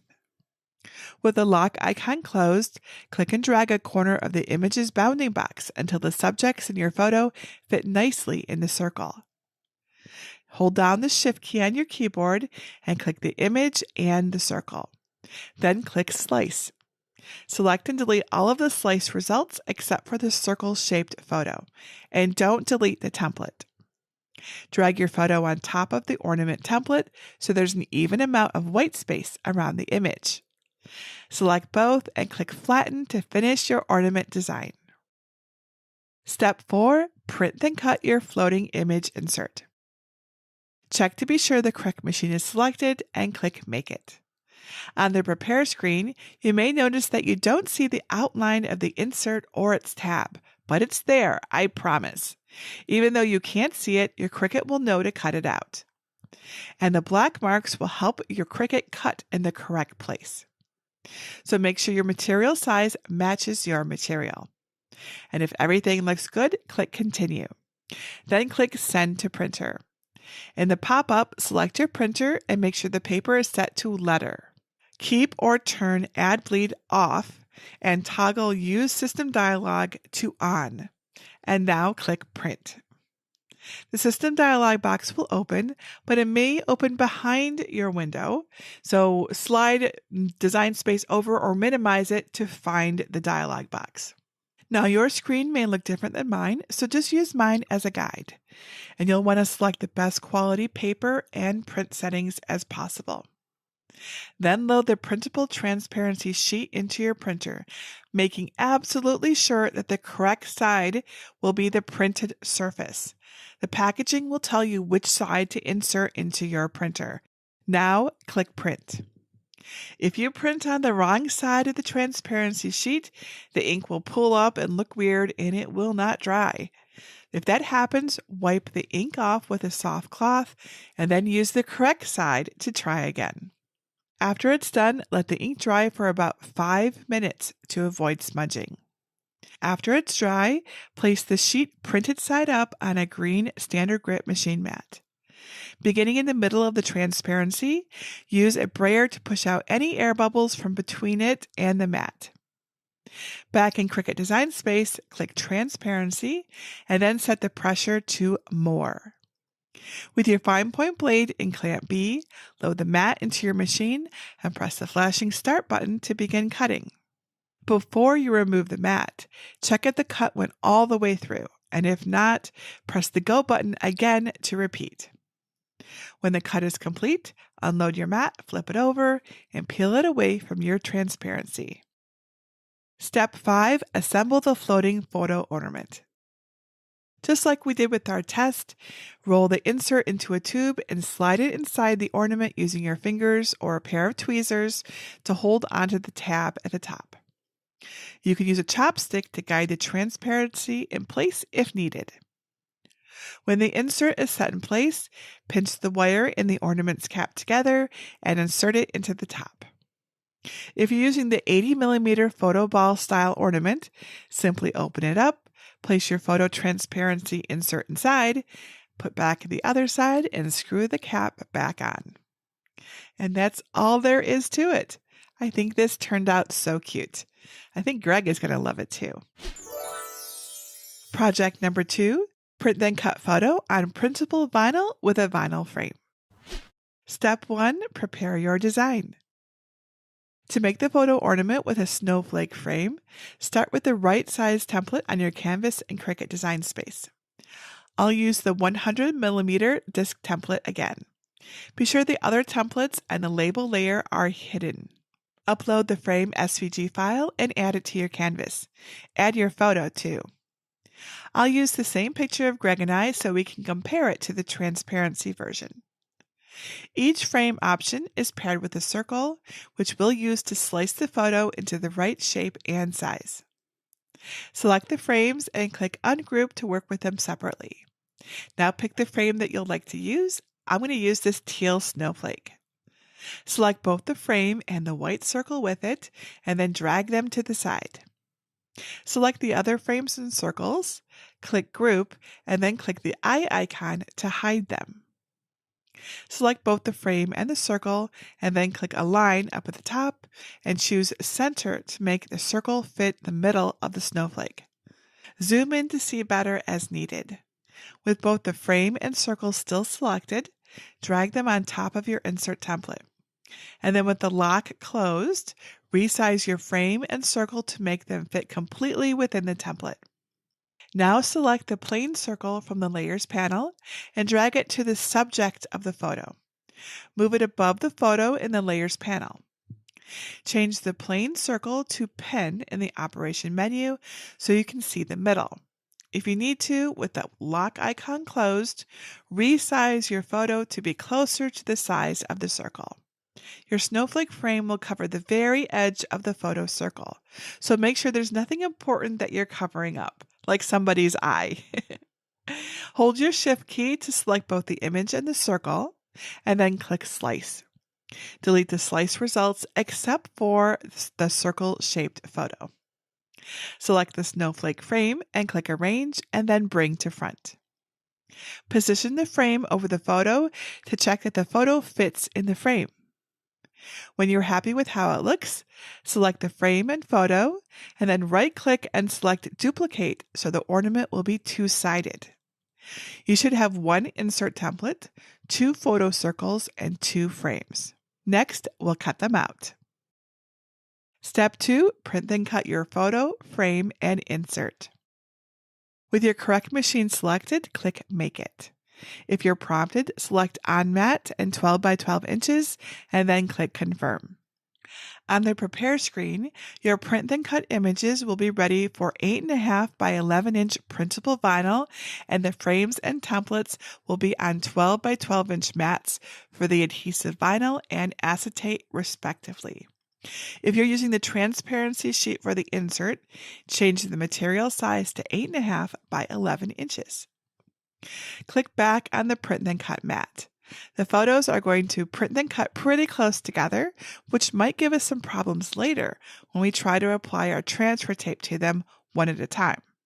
So drag the photos away from each other so they have plenty of space. The registration box will automatically resize to accommodate the move.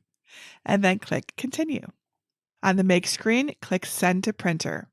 Make sure the correct printer is selected, the paper is set to letter, and then turn on Add Bleed and Use System Dialog, and then click Print. Find the Print dialog box behind Cricut Design Space and set the paper to Photo Glossy Paper and the quality to Best. Before pressing Print, load the printable vinyl sheet into your printer, making sure the correct side will be the printed surface, and then click Print. Again, let the ink dry for about 5 minutes to avoid smudges, and then place it printed side up on your green standard grip machine mat. Beginning in the middle of the vinyl, use your brayer to push out any air bubbles. Back in Cricut Design Space, click Browse All Materials and search for Washi. Then select Washi Sheet. That's the setting I found works best for kiss cuts on printable vinyl. Kiss cuts cut around each photo like a sticker, but do not cut all the way through the vinyl backing. Now click Done. With your fine point blade in the clamp, load the mat into your machine and press the flashing arrow button to begin cutting. When the cut is complete, unload the mat and flip it over, peeling it away from the vinyl. Then cut the snowflake frames and acetate. Remember to remove the top protective layer off of the acetate. Step 3. Assemble the floating photo ornament. First, cut your vinyl snowflakes apart for easier weeding. Then remove the excess vinyl from around your snowflakes. Then remove the remaining printable vinyl from around the photos. Cut a piece of transfer tape large enough to cover one snowflake. Hold it like a taco in a U shape and lower the bottom curve in the center of the snowflake. Then smooth down the sides. Use a scraper on both sides to make sure it's adhered well, and then peel the transfer tape up at an angle with the vinyl attached. If the vinyl isn't sticking well to the transfer tape, smooth it back down and use your scraper again to make sure it really sticks. Take your transfer tape with your vinyl snowflake and line it up over the photo circle, sticky side down. Don't use the taco method this time, however. Gently smooth it down with your fingers around the photo, but not across the middle. Sticking our transfer tape directly to the photo can cause some of the ink to stick to it, and we don't want that, right? So peel the framed photo off and set it to the side with the sticky side up. We'll use it again in a moment. Place the insert on your workspace with the unprotected surface face up and the tab centered at the top. Place a square of parchment paper on top of the acetate insert, leaving the tab and a bit of the top curve uncovered. Put the framed photo sticky side down on the parchment paper so they are centered on the insert. Once it looks good, press the transfer tape down to stick the framed photo to the exposed acetate's top. Fold the decal and parchment paper up so the top stays in place, but you can grab the parchment paper. Carefully pull the parchment paper out as you smooth the vinyl onto the insert. For more on using parchment paper for alignment, check out my tutorial on how to layer vinyl over at jennifermaker.com/how-to-layer-vinyl on Cricut. Now repeat for the other side, taking care to match up the details of the snowflake to the back of the snowflake that's already in place. And there we go. Doesn't that look great? Next, remove the ornament's top. Roll the insert and slide it into the opening, holding onto the tab. Then use a chopstick to gently nudge the insert into place. Replace the ornament cap by pinching the wires together and fitting it into the top of the ornament. Project number 3, floating layered cardstock bear ornament. Step 1, prepare the design. Since rolled cardstock doesn't really look that nice, I suggest to use the 80mm photo ball ornament for this project. With a template on your canvas, hide everything other than the 80mm circle, which doesn't have a tab. Don't forget to hide the label. Then upload and add the bear's SVG to your canvas. It has 6 layers, including the small star. Click the Insert circle and use the color box to change its color to one that isn't used in the design's layers.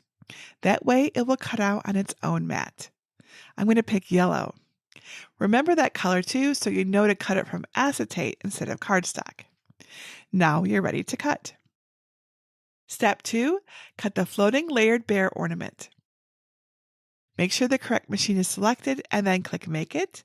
And if you're prompted, select On Mat and 12x12 and then click Confirm. On the Prepare screen, make sure all of your mats look correct. I'm using 12x12 inch cardstock for this design and the same size acetate for the insert.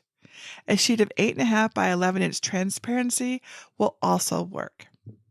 Click back on the first mat and then click Continue. On the Make screen, the mats may be in a different order than the design on your canvas. Let's cut the acetate insert first, so click on the mat that you put it on. Select acetate and set the pressure to More. I love to save materials when I can. If you have acetate with shapes cut out of it, you can probably use it again.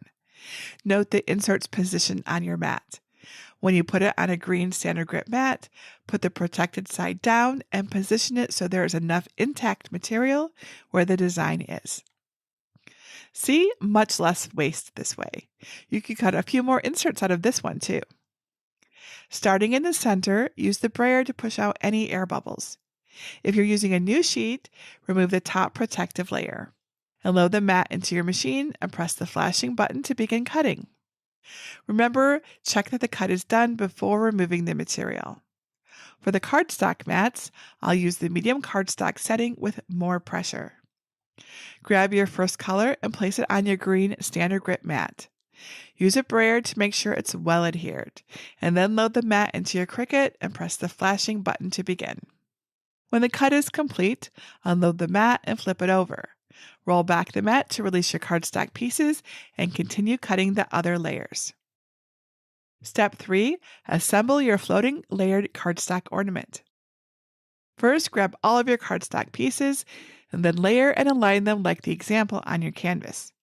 Then flip the stack over, face down on your workspace. Place the acetate with the protected side down next to the stack. Apply some thin lines of craft glue to the back of the largest cardstock piece. Flip it over and align it on the insert. Line up the bottom curves to make sure they're aligned correctly. Press it in place for a few seconds to adhere them together. Now apply a small amount of glue on the back of the next layer and flip it to line up over the back piece. Remember to line up the bottom curve and then press it into place. Then add the third tree layer the same way, and then the layer with our cute bears. And finally, add the snow layer, and then glue the star up in the sky.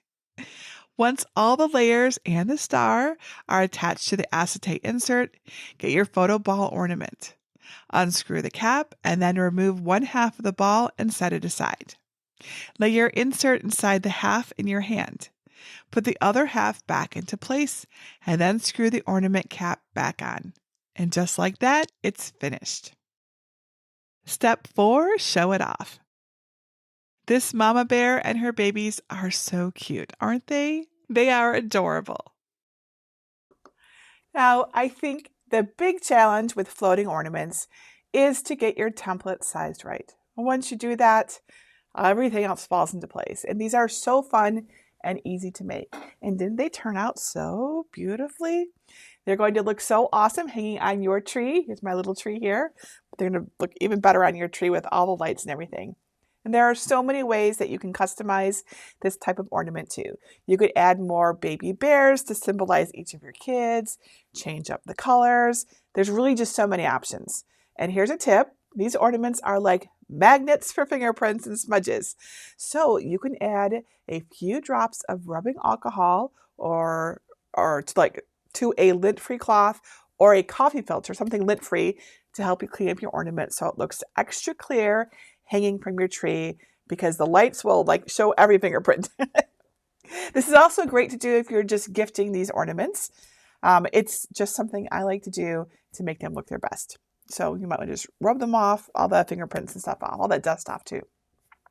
Now, clear ornaments are super versatile, and I've got some other ornaments using the ornaments on my blog, just real quick if you love the idea of making ornaments.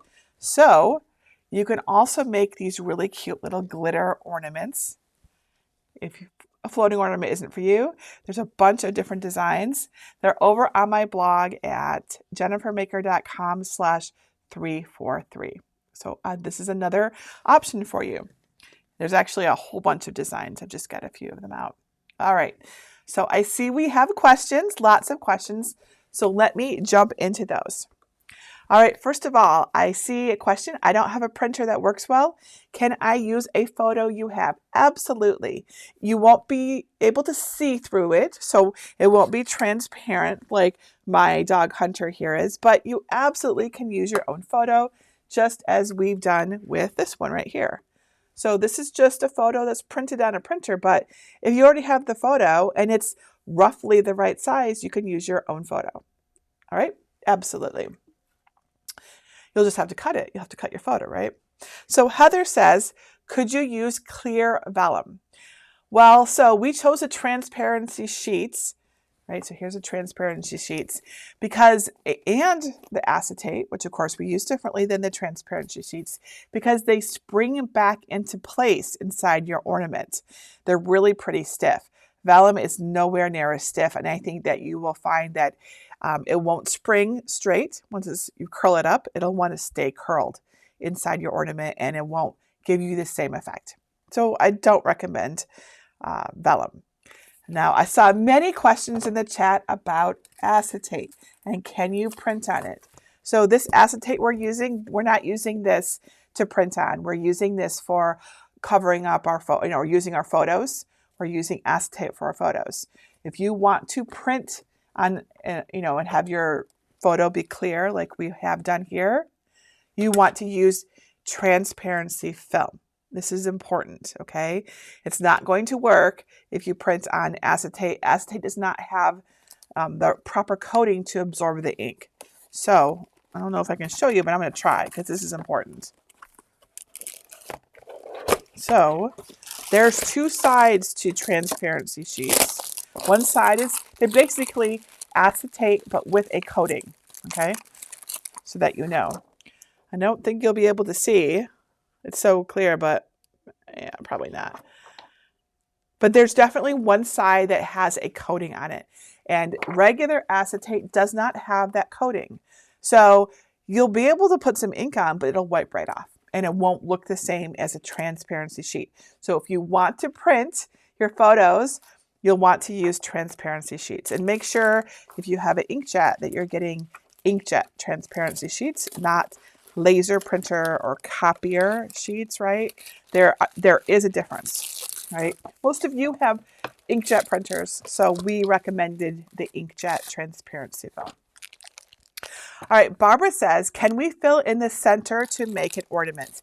Yes, you can add confetti or fake snow. I saw that suggested in the comments too, or other decorations you like. And then when you shake it, it'll be like a little shaker ornament. It would be really cute.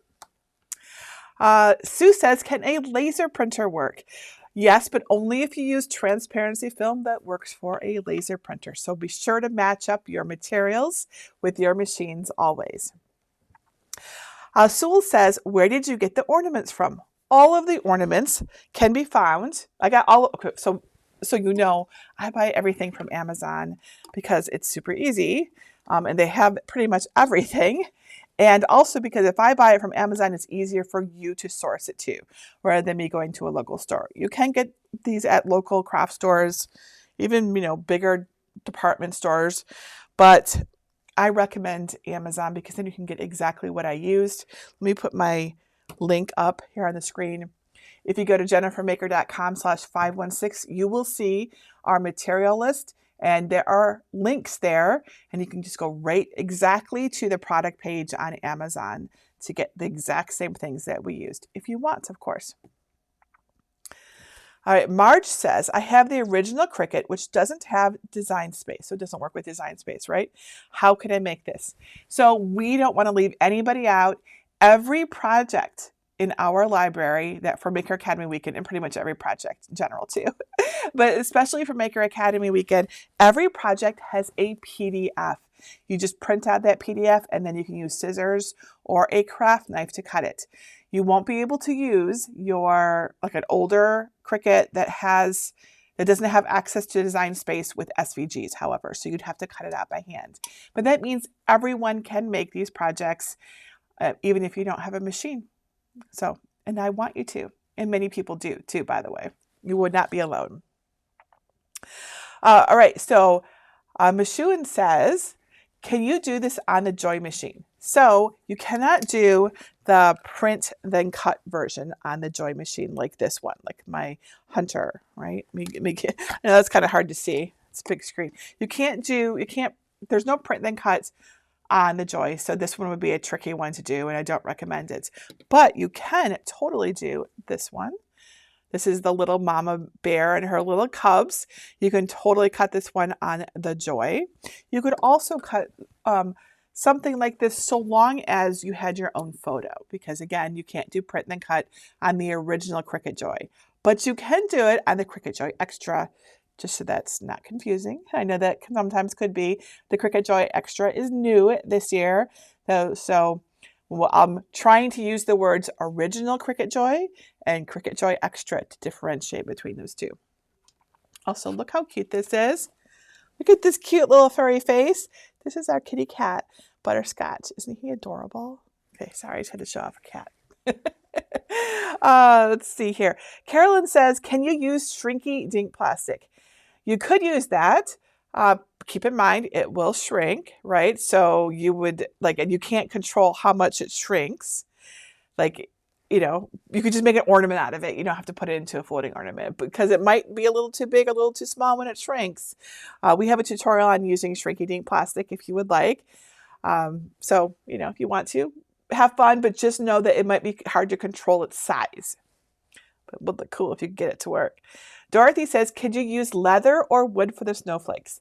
As long as the material can be rolled up to insert into your ornament, yes, you can use it. So faux leather should work, as long as it's like the paper thin stuff. I believe that would be okay. Tammy says, what is the decision process for changing the bleed on the printer? I noted you turned it off for transparency, but left it on for sticker paper. So we used the bleed option so there was no white edge along the outside of the cut. So in your mind, think bleed will basically put an extra outline around anything that's cut. So on a sticker where you want to go right up to the edge, a bleed is a good idea. When on other things where you wouldn't want that because maybe the outside is white or, it doesn't matter. There's a lot of reasons why you might not want bleed. Generally, I have bleed on. It usually is fine. The biggest times you don't want to have bleed on are when you're doing projects like print then cut where you have it, or sublimation where you don't have a background behind your design and it's bits and pieces and whatever. Actually, there's a lot of variation there. But just keep in mind, bleed will put an outline around so that if your cut is off even a little bit, it'll still bleed to the edge. If you understand how it works, that will help you know, should I bleed or should I not bleed it? Okay? That's how I think of it, at least. Anne Marie says, could you cut 2 sets to make the picture double-sided? That way the picture shows no matter how the ornament hangs. Yes, you could do that. And in fact, we did do that during, I think it was our Hawaii picture. I don't know where that one is. But our Hawaii ornament, it was back and front, right? So that you could have it no matter which way you saw it. So totally 100%. Teresa says, on the bear ornament, could you add depth by separating the layers with 3D foam tape? It'll be tricky because you have to get it into the ornament. So if you're using the kind that opens and closes, right? So I don't want to open up that one. Where's my open? Here it is. Using the kind that is in 2 pieces, which is what we demonstrated with the bear, right? Then no problem. Go for it. Just don't make it too thick or you might actually have problems closing it, right? But if you're going to try to roll it, then you wouldn't want to do that. Right? So Brenda says, can you use Dollar Tree ornaments? You absolutely can. And also I want to call attention to everyone, this chart that we made. This is in the zip file.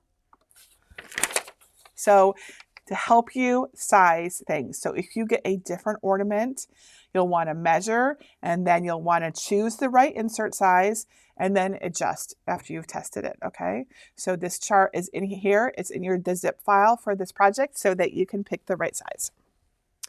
And I have just about 1 more minute before we move on. So I haven't been able to answer quite all the questions. If I haven't answered your question, remember to go to this link I'm putting down here at the bottom, jennifermaker.com/CricutCrafters. Post your question there.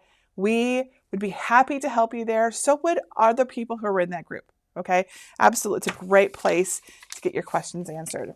All right, our next workshop on napkin rings is coming up at the top of the hour. You can learn more about it and look over the supply and tool list right now at jennifermaker.com/520. Let me change this link for you right now. There we go. Right, so you see it, jennifermaker.com/520. That will take you to our next project if you'd like to look it over. All right, so let's take another quick break before we switch over to our next workshop. Stretch our legs, grab a refill, and we will begin on the hour right here in the same stream. I will see you back here again very shortly.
Hello everyone, Jennifer Maker here again.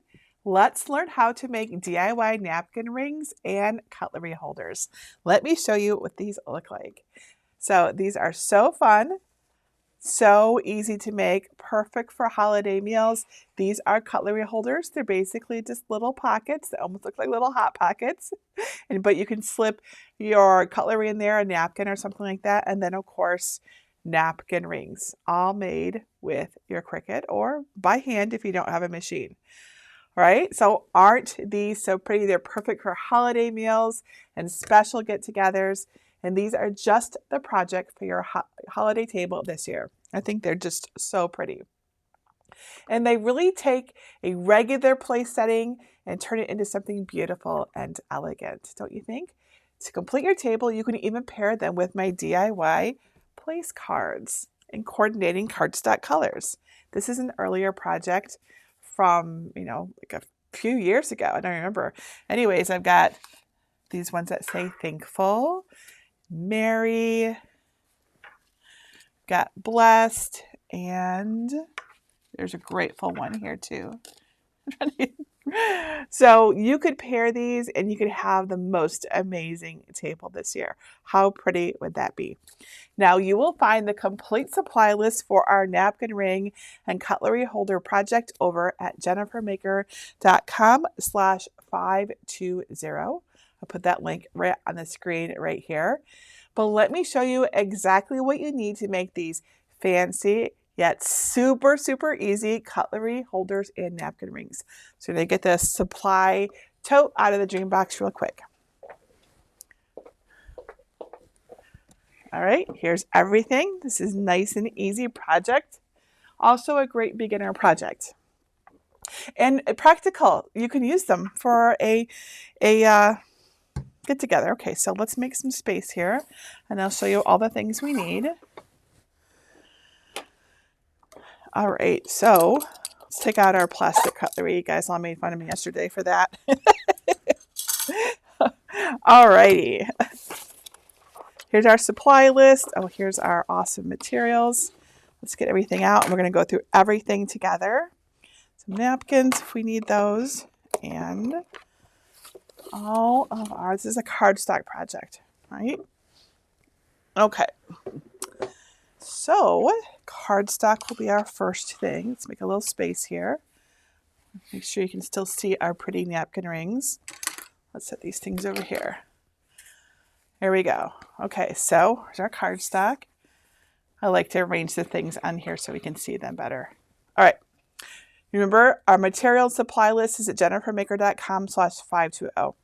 All right, so for cardstock, I used a variety of 65-pound cardstock in lots of different shades here. We've got all sorts of things. We've got blues back here, red, silver, champagne, so many, whatever you want, ready? This is what I used. I thought they were very festive. We got regular as well as foil, even glitter cardstock for that extra sparkle. These fit in your standard 18 by 18 inch cloth napkins for the napkin ring itself.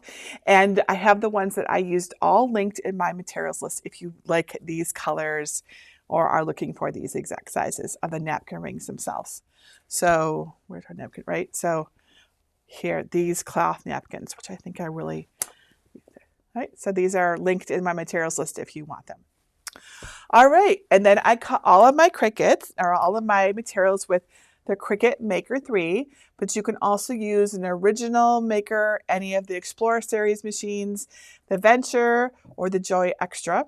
The original Joy will work with some of the smaller designs if you'd like. You can also use a scoring stylus with the everything but the Joys. The Joys can't use a scoring stylus, but know that it's not required because I've got score and non-score versions of the file. So everyone can make this, but this is what the scoring stylus looks like.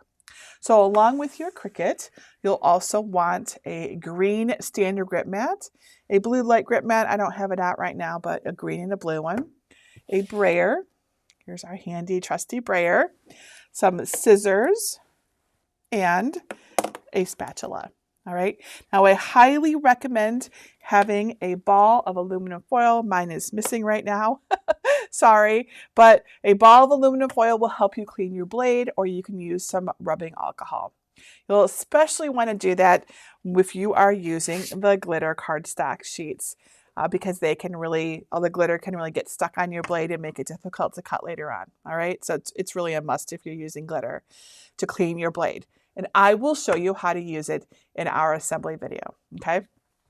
All right, so glitter cardstock sheets, it's a must, and I will show you how to use it in the video. So to assemble everything, you're going to need some good quality craft glue, such as Barely Art craft glue. I love this stuff. It works awesome. And this is the one that you'll see me using most of the time. So this is Barely Art Precision Craft Glue. I see a lot of people asking questions about glue. This stuff is the bomb diggity. It is amazing and awesome, and I love it and highly recommend it. All right, and am I missing anything? Nope. So this is a nice, easy project. Here are our cut pieces. So many, like you can see what they look like, right? So the designs for this. I'm going to tell you exactly how to get the files. Remember, our design files during Maker Academy weekend are free for everyone to download and use, and will remain free, right? So let me show you where to find them, and then I'll show you how to make some DIY napkin rings and cutlery holders. You put away my library link, so that's not up on the screen. And here is our video. Step 1, get my free design files. First, download my napkin ring and cutlery holder designs at jennifermaker.com/520. You can either download right from that link by saving the project, or download from my entire free design collection. To find it, look for libraries in the red bar at the top, then click either get a password if you don't yet have one, or click enter the library. Search the page for design number 520 and click the link to download the designs. The download folder includes a PDF to cut by hand and DXF or SVG files for use with the cutting machine. I'm using the Cricut Maker 3 in this video, but you can also use an Original Maker, Explorer 3, Explorer Air 2, or Venture for this project. The collection can create matching napkin rings and cutlery holders with wintry or year-round styles. You can pick which pieces you want to make, but I'll show you how the files work together. First, there are two versions of the basic cutlery pouch. The dashed cut SVG uses the fine point blade to create creases, while the score version uses a scoring stylus or wheel. I'll make the dashed cut version today, but if you'd like to make the version with score lines, refer to my tutorial at jennifermaker.com/373 to learn how to adjust the files. The holiday file has snowflake themed pieces to decorate the cutlery pouch and to make matching napkin rings. And the year-round file has pieces suitable for any occasion. So upload the SVG files of your choice to Cricut Design Space and add them to your canvas. I'll add both of the themed SVGs and the dashed cut cutlery holder. Now, if you're not sure how to upload, go to jennifermaker.com/svgs to learn how to unzip and upload SVG files. Step 2, prepare and customize your designs.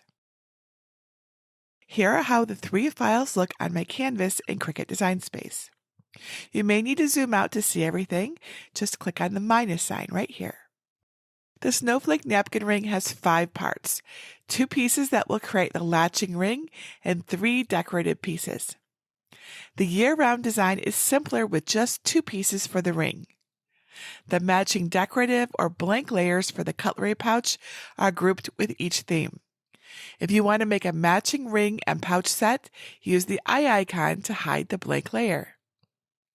I've designed everything to fit standard napkins and silverware, so you don't need to adjust the sizes. Let's customize the blank piece using the year-round design. Click the ungroup icon to work with the layers separately. Then drag it away from the others to make more working space for yourself. Click the text icon right here and type a name or initials that you'd like to use. I'll make some for Greg with the letters GR. Now to use a different font, click the font menu up here at the top to see your options. If you want to use a Cricut font, just scroll through and click a name to see how your text looks until you find one that you like. Make sure your font choice doesn't have a price next to it to avoid a charge when you go to cut the design, unless you don't mind paying for the font. Now I want to use a system font instead, and it's called Beechwood, and you can get that over at jennifermaker.com/beechwoodfont. Now, since this is a font I've downloaded and installed on my computer, it will be under System. A similar free option, Joker Smiling, is available from dafont.com. Beechwood in size 72 fits well, but yours may be different, of course. Choose the size that works for you. And then move the text over the blank piece, and then select both. Click Align and select Center horizontally. I like how they look just a bit above the exact center. A few up arrow taps helps here. Keep both layers selected and click Combine, then Subtract. Now the initials will cut out of the piece perfectly, showing the pouch color underneath. Since I'm making 3 styles of pouches, I'll click and duplicate the pouch design twice. If you're making several sets, you can do the same with any parts that you need to save time and materials. I'm going to use plain white and blue cardstock for the matching layers and silver cardstock for the gray pieces. If you'd like to change any colors, just use the color box in the top menu. Step 3, cut your designs. Make sure you have the right machine selected and then click Make It. On the Prepare screen, make sure your mats look correct and the right material size is selected below each mat. I'm using 12 by 12 inch cardstock for everything. And then click back on the first mat and click Continue. Then select the correct material settings for your mats. You can use the medium cardstock setting with more pressure or the cardstock for intricate cut setting if it's available. To find it, click Browse All Materials and type Intricate in the search bar. Then select the result and click Done. And then just leave the pressure set at default for this setting. Now get the cardstock for your first mat and place it face up on a green standard grip machine mat. A few rolls with your brayer will help it stick. Check that your fine point blade is clean and in the clamp. And then load the mat into the machine and press the flashing button to begin the cut. When the cut is finished, unload the mat, flip it over onto your work surface, and roll the mat back to release the cardstock. This keeps the material from curling and ripping. You can also use your spatula to help lift delicate pieces. If your initials have a floating counter, like my letter R, make sure you don't lose it. Now place the cut pieces to the side, face up, just as they are on the screen so their orientation doesn't get mixed up.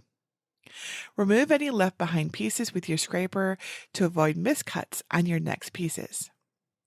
And then repeat the same steps for the rest of the mats. Since we're using glitter cardstock, here's an extra tip. As we all know, glitter gets everywhere. It can even stick to your blade after you cut the decorated cardstock. So after each glitter cardstock mat, take the housing out of the clamp and carefully poke it into a ball of aluminum foil a few times. This will clean off any glitter and it'll result in better and cleaner cuts. Here's what all of my cut pieces for the napkin rings and cutlery holders look like. Step 4, assemble the cutlery pouches and napkin rings.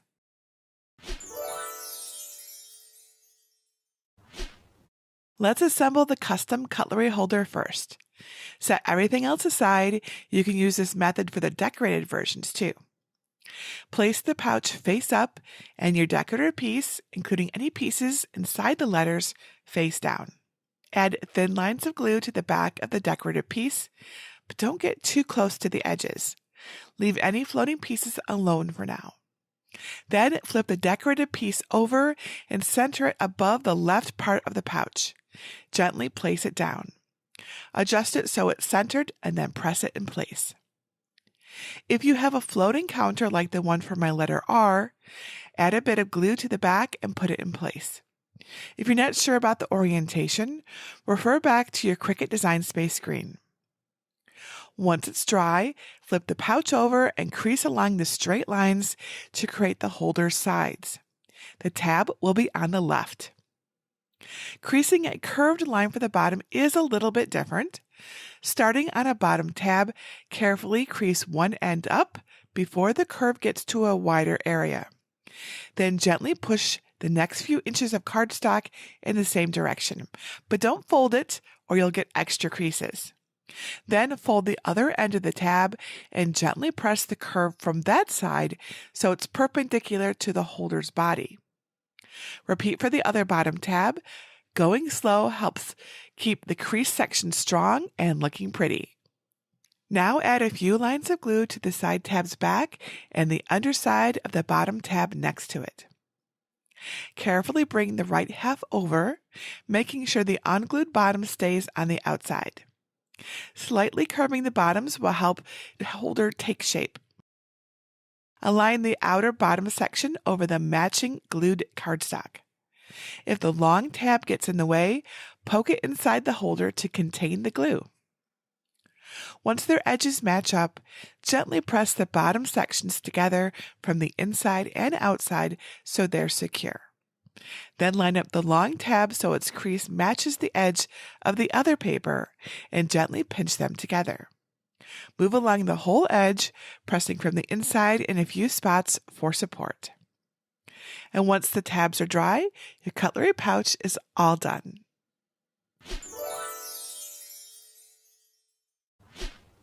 The napkin rings follow similar steps. Let's start with the year-round version since it's super easy.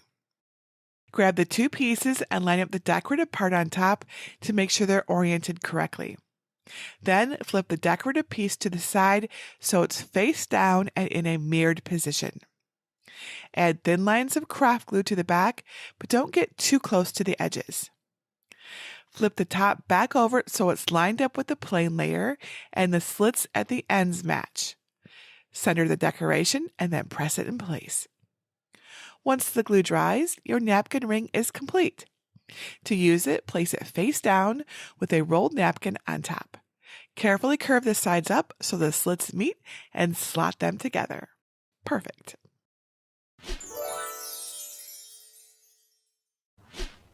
The snowflake napkin ring has a few extra pieces and steps, but it's so beautiful. First, glue the ring's decorative layer on top of the plain piece, just like the other version, and then set it aside to dry. Now for the snowflakes. Place the largest one face up and add a few dots of glue in the middle. We'll leave the edges unattached to create volume. Put the snowflake with a hole face up on top. Keep it centered, but you can either line up or stagger the points for different looks. Press it in place. Add a bit of glue to the detailed snowflake's back right in the middle and put it on top.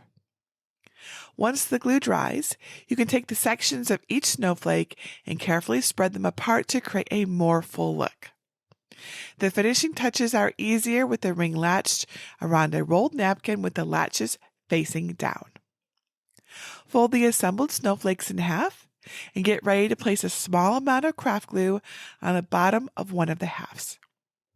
Gently push the holder snowflake halves down so they're flat. Having the extra snowflakes on the left is easier for right-handed people to latch, but you can use either side. Starting a 1/4 inch or so away from the ring's connection, add some glue to the solid snowflake area. Then place the layered snowflakes on that side so the crease lines up with the start of the glue. It should be close to the latch, but not so close. It will affect the opening and closing. That's why it's important to place the pieces while it's assembled. Once the glue dries, you can flatten the snowflakes a bit so the unglued side lines up closer to the ring's other side. And that's all there is to it. Step 5, show them off. Add your napkin rings and cutlery pouches to complimentary dinnerware, and you're ready to party.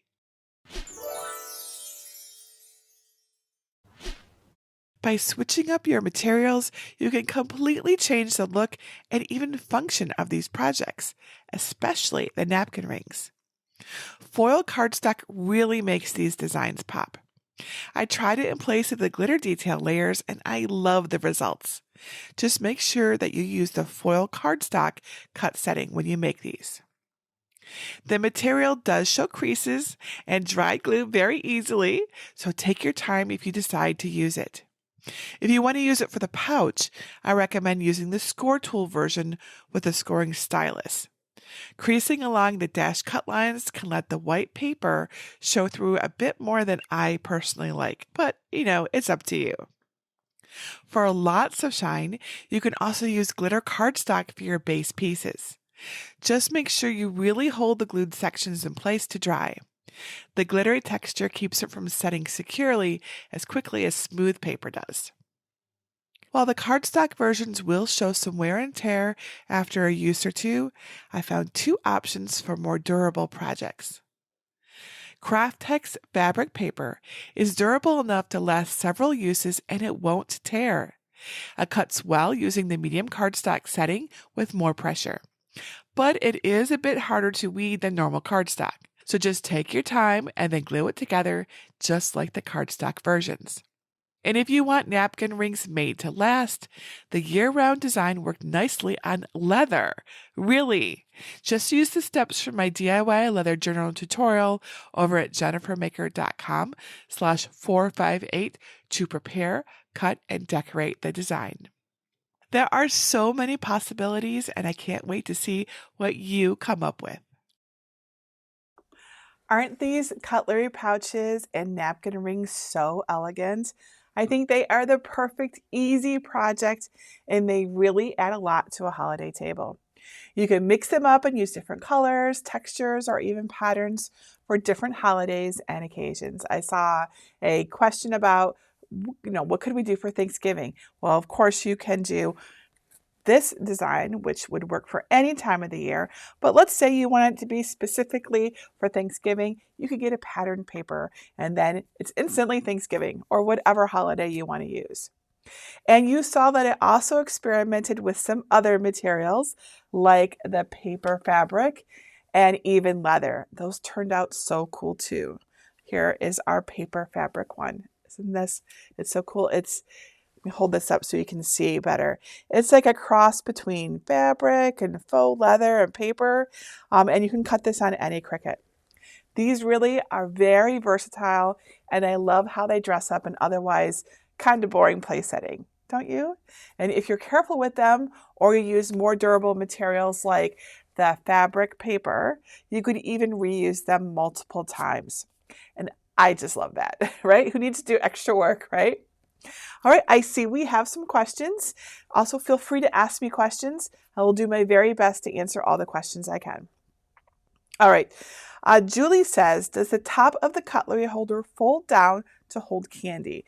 It is not perfed here, right? So no, you would have to do it yourself, but you certainly could add, or do it by hand, do little dashes here, and then it could fold down, but it isn't currently set up that way, no.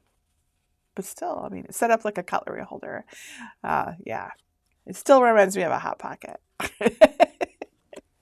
Except, of course, it's not because it has got a bottom at the end. So you could still put candy in them, but it wouldn't seal closed or anything like that. And then Laura says, do you have to glue the bottom closed? You probably could get away with not gluing it closed, but it might pop open. So you'd have to just experiment with it. But we chose to glue the bottom closed. We wouldn't want someone to pick up their cutlery at the fancy holiday dinner and then have all of their silverware fall out into their lap. That would be a major bummer. So for security, I would recommend gluing the bottom closed. But you might see, especially if you're putting something lightweight in there, you could try it. I always recommend testing, right? That will help you decide if it's possible or not.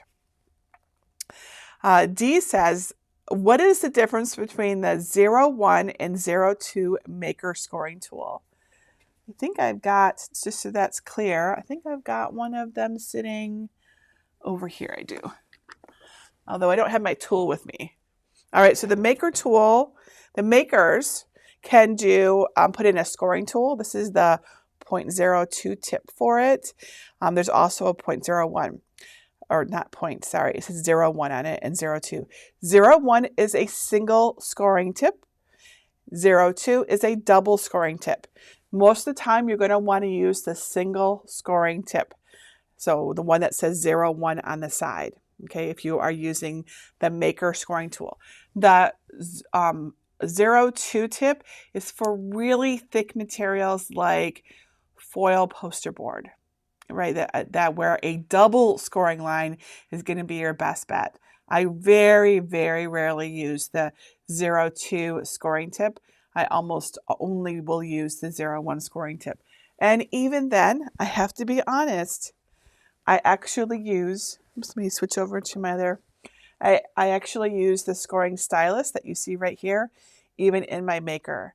And the reason I like to use this over the scoring tool, let's open this up so you can see here, is because I can put the scoring stylus right into clamp A, and it will both score and cut without me having to switch tools. Whereas if I use the scoring tool, right, the one with the little tip like this, right, this little tip here, you have to switch your tool. And I like to make things as easy as possible. So I tend to use the scoring stylus most of the time. So you'll see that in many of my tutorials, though not all. Alrighty, I see a question from Debbie. It says, are they made so you can flatten them and use them the following years? So you should be able to store the cardstock flat, like the napkin rings. You can just unhook those and store them flat. The cutlery holders, on the other hand, are not made to store flat unless you used, say, instead of glue, you use like a repositionable glue tab, and then you could undo them. But otherwise, no, they're not made to store flat. Let's see. If you want to use, like if you want to use these year after year, I really recommend the craft. It's called Craftex, right? This craft paper fabric. It's just really soft, and it comes in different colors. It's so pretty. This is like a leather, but it's paper, right? So, but of course, you could also use faux leather, right? It's another option. There's always so many options about what you can use. I like to experiment with different materials, so I thought it would be fun to try these. You could also just use what you have and see how that works for you. But I thought this was neat, this paper. And as I mentioned, you could also use real leather. I have a tutorial on how to cut and engrave, real leather using the Cricut. So that's on my blog at jennifermaker.com. And you can use that if you wanted to make leather napkin rings. You can use the same design for that and everything. All right, Kathleen says, I have trouble knowing which paper to use in a layer of a multi-layer project. Should we assume that the first kind of paper on the list matches the first layer to be cut? So when you're in Cricut Design Space, you will see the mat order for you. There's no need to guess. Cricut does that. Let me see if I can bring that up and show you in my Cricut Design Space. I don't have this project open right now, but I might be able to open one. Well, I could just put some things on my canvas for you so that you can see. So I'm going to switch over to Design Space. Let's see if this works. There we go. All right, so I'm just going to go to my canvas. I'm going to add, we're just going to pretend, I'm going to put some shapes. I'm going to put some hearts on here. So here is a red heart. Let's say we're making a design with layered hearts. Okay, so I'm going to copy these and change the color. So this one will be pink, and this one will be yellow. All right, so there's our 3 hearts. And of course, you know which color goes first. All right, so let's go ahead and click on Make, right up here in the upper right corner. And this screen right here will tell you the order that they will cut. So first it's going to cut the pink mat. And the order that you see here is the order it's going to cut. Unless you tell it differently, okay? And then second will be the red layer, and third will be the yellow layer. So you want to match it up, So you can actually, if you click on one of these layers, it will cut that layer for you instead. That's why in my tutorials, I will, after we come to this screen, I will say, click back on the first layer, because you want to really, it's easiest, it's best, makes the most sense to start back at the very top. And then you always know what the next color is. So you don't have to guess ever at what color you're going to cut. Look at Cricut Design Space. It will tell you what color. You put your pink paper on the mat and it will cut your pink layer. And then it'll go down to the next one. You can always double check. Is it on? What color is it on? That's what I do. I always just go and look at Cricut Design Space and I can see the exact color. So there's nothing to guess at here. All right. Okay. Just making sure I got that answer question. Okay, question answered. Okay. All right. What is the cut setting for the foil cardstock? So I would just use the foil cardstock cut setting with more pressure. So that's one of the material settings in the Cricut when you go to cut. So you just look for that one. If you are unsure if that's the right one and you don't want to waste any materials, do a test cut. I always recommend a test cut. A test cut is just usually a small shape in the lower corner of your mat. And you can cut that first and get your settings done right so that when you go to cut your actual project, you're not wasting anything or getting frustrated. You've always tested your material and then make a note of it, right? And so that's what I do. I'm actually always modifying my material settings as I go along. I can cut pretty much everything except things that aren't intended to be cut on the Cricut. You know, like we can't cut plastic, for example, you know, like thick plastic. Okay, Vicky says, would a gift card fit in the pouches? Then fold the top down to keep it in. So I think you could get a gift card in. The final size of the pouches is 3.2 inches wide by 5.71 inches tall. So it might be, it's going to be a little big because most gift cards are what, 2 inches by 3.5, something around that. I'm going from memory, but you certainly could. What you could do is you could wrap it in like tissue paper, and then you could put it in here, and then it could be a gift. Now, again, the top is not going to fold down, right? There's no score line. We'd have to have a score line back here for it to fold down, and we don't have one. But you could, you could put a little bit of glue or something right here to keep it closed so nothing fell out too. That would be really cool. Crystal says, how do you tell the Cricut to use a scoring stylus versus the scoring tool? Well, I can try to show you. I don't have my Cricut hooked up at the moment, but I can try to get it. Let's see if it's going to connect by Bluetooth. I don't have it set up right now, but I'll try. Give me a minute. I'm going to see if I can get my Bluetooth setting. Or I might just go, I hook it in with USB. Usually when I'm doing a live video, I do USB. In fact, I'm going to have Greg come out and help me with that so I can show you. I need to have the maker hooked up before I do that. All right, so give me a minute. He's going to hook up my maker so I can show you material settings. I am going to, thank you. All right, so we'll need to, I'm going to just switch over to Cricut Design Space so you can see. We're going to put in a score line and attach it. So one of these has a score. All right, shapes. By the way, if you need to put a score line, you can go to shapes and you can click for it on this line right here.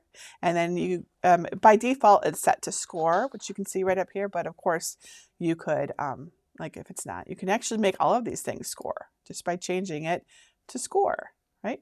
All right, so, but we have a score line. So let's just stick that score line right here. This is a little small. Let me zoom in a little bit more so you can see what we're doing here a little better. There we go. All right, I'm going to attach these because whenever we have a score line, we need to attach it to what it's going to score. Otherwise, it doesn't know what to score. So we're going to attach those right here. And then I'm going to click on Make. All right, and then our yellow layers, so here they are in the layers. And I'm going to hide my photo so that, or I'm going to drag my photo over here so that I'm not hiding anything. So here's our yellow layer. Oops. Need some help, Greg? You want me to do that? Oh, it's not even powered on. Sorry, everybody. Just a second. Yeah, we don't even have the Cricut powered on. I should have done that. So give me a minute. We're still working on that part. I see a power cord down here. I mean, a USB on the floor. Cords on the floor. All right. Yes. So give me a minute. We have to wait till the Cricut is set up before I can show you this next part because it has to be connected before we can get to that screen. So give me a minute. I'm going to come back to this scoring thing, sorry, unless we can get it done quickly. That's not the, yeah, that's not the power cord. Isn't that the power cord right there? Yeah, I guess we don't have it set up right now. Sorry, everybody. I don't, no, that's not the Cricut Maker 3's power cord. It says Cricut Maker 3 right on the box, right? Remember, we have to use the right power supply for our machines, especially the Maker 3s and Explorer 3s have newer power supplies. All right, I do see a question about the scoring stylus. My scoring stylus pops out every time it's in. Are there any tips or is there a way to get rid of score lines on an SVG and score by hand once cut? So yeah, you can usually just completely hide your score lines if you're having a problem scoring. But if your scoring stylus is popping out, let me switch over to that. If it's popping out here, there's a problem with your adapter. This adapter that's in here can be replaced. You can get a brand new one. Just order a new one off of Amazon or from Cricut or whatever. They're not expensive. And the issue is there's something wrong with your little adapter here, right? So that's all that is. You can fix this. Thank you. All right, plugging this in. All right, let's see. Thank you, Nana. I appreciate that. What glue would you use for leather? So the leather version, there was no glue. It's just one single layer and we notched them together. So we just put them together. Thank you. But we have this right here. So it's not getting enough power, probably. That's what that means. Sorry, we're talking about the other day where I was trying to get the red power button to come up. That's what that is. If you ever see that, usually that red power, if your power button is red, it's not getting enough power, by the way. Or you're not using the right power supply or something like that too. All right. I saw some questions about the fonts and repeating the fonts that we used. So we're using, these are just fonts that we found that we would like to use. So the one that's not free, it's called Beechwood Sans. And I believe it's over at jennifermaker.com/Beechwood font. We use it in a lot of projects. So it's just called Beechwood Sans. And then the alternative that's free is for personal use only. Keep that in mind. It's called Joker Smiling. And we found that one on defont.com. Remember, if you are watching this video, you can always rewind this video. Even as we're live right now, you can just go back, find the answer to your question, and then move forward. Also, don't forget that there is a printable notebook for you to keep and write down notes as you go along so that you know exactly what everything is. It's not working. Oh, this is the dead machine. We're using the wrong Cricut. That's why it's not working. Sorry, everybody. We have the wrong Cricut sitting here. We have Cricut sent us a machine very, very early on before the Cricut came out. And that one no longer works. It's been deactivated. And we use it as a prop for our videos. It's labeled on the back so we don't accidentally use it, which I just did. Sorry about that, everybody. So yeah. So when we have a chance sometime later today, Greg will help me work on getting a new Cricut into position. Oh, he's got one right here. Okay, let's do this. Thank you. So we'll have all the cords ready to go then. Well, that explains why we had a red power button. Thank you. Awesome. All right. Let's plug it in. You switch over so you can see what I'm doing. Right? Okay. This is the proper Cricut Maker. All right. All plugged in. Let's see if it turns on. Perfect. Thank you, Greg. I appreciate it. Okay. So let's go back to Cricut Design Space so I can finish telling you about the scoring. So here we are in Cricut Design Space. Here is our layer that has a score. It's got a basic cut and a score, which you can see here. So we've got the Cricut Maker 3. Let's go ahead and click continue now. We're connected via USB. All right, so the question was, how do you change your tool to go from, like especially on the Maker, how do you change it to use a stylus? So right here, you see this little link that says Edit Tools. If you click on that, it will let you select your tool. So you can choose to use the single scoring wheel, or you can switch to the scoring stylus, or you can just cut it instead if you want. So like if you wanted to use a scoring stylus, which I often do, you change it right here and you say apply. And then you just put your stylus right into your Cricut, into clamp A, and close it, and it will score. Ta-da! All right. Lisa says, on a file is the first cut the bottom layer and you go from there to the top cut. No, Cricut cuts in order of color, not in order of the layers or alignments on the screen. It goes in color order. I have a whole blog post about this if you're curious what the order is. But one way, typically the easiest way to like kind of think about this is over in Cricut Design Space. There is this little up here, this color picker. This is the order it cuts in. So you see how pink comes before red, comes before yellow. So this is the order. And it's basically from light to dark, and then from reds, purples, blues, greens, yellows, then oranges. This is the order. So it's in color order, not in stacking order or anything like that. Maybe one day that will be different, but that's how it is right now. Janice says, can you use the scoring stylus in a Cricut Joy Extra, Cricut Joy or the Cricut Joy Extra? And no, you cannot. But that's also why I make a no score version for you, because it's so important to me that my designs be able to be made by as many people as possible. So if you have a Cricut Joy or a Cricut Joy Extra, always look for the no score version. It's like right in the file name of my designs, and use that one instead. Ashley says, when I cut white cardstock, it doesn't cut right. What am I doing wrong? I hear you, Ashley. You are not alone. So white cardstock in particular can have issues. It's a little bit trickier, and it has a lot to do with the brand of cardstock. So my suggestion would be to switch to a different brand of cardstock.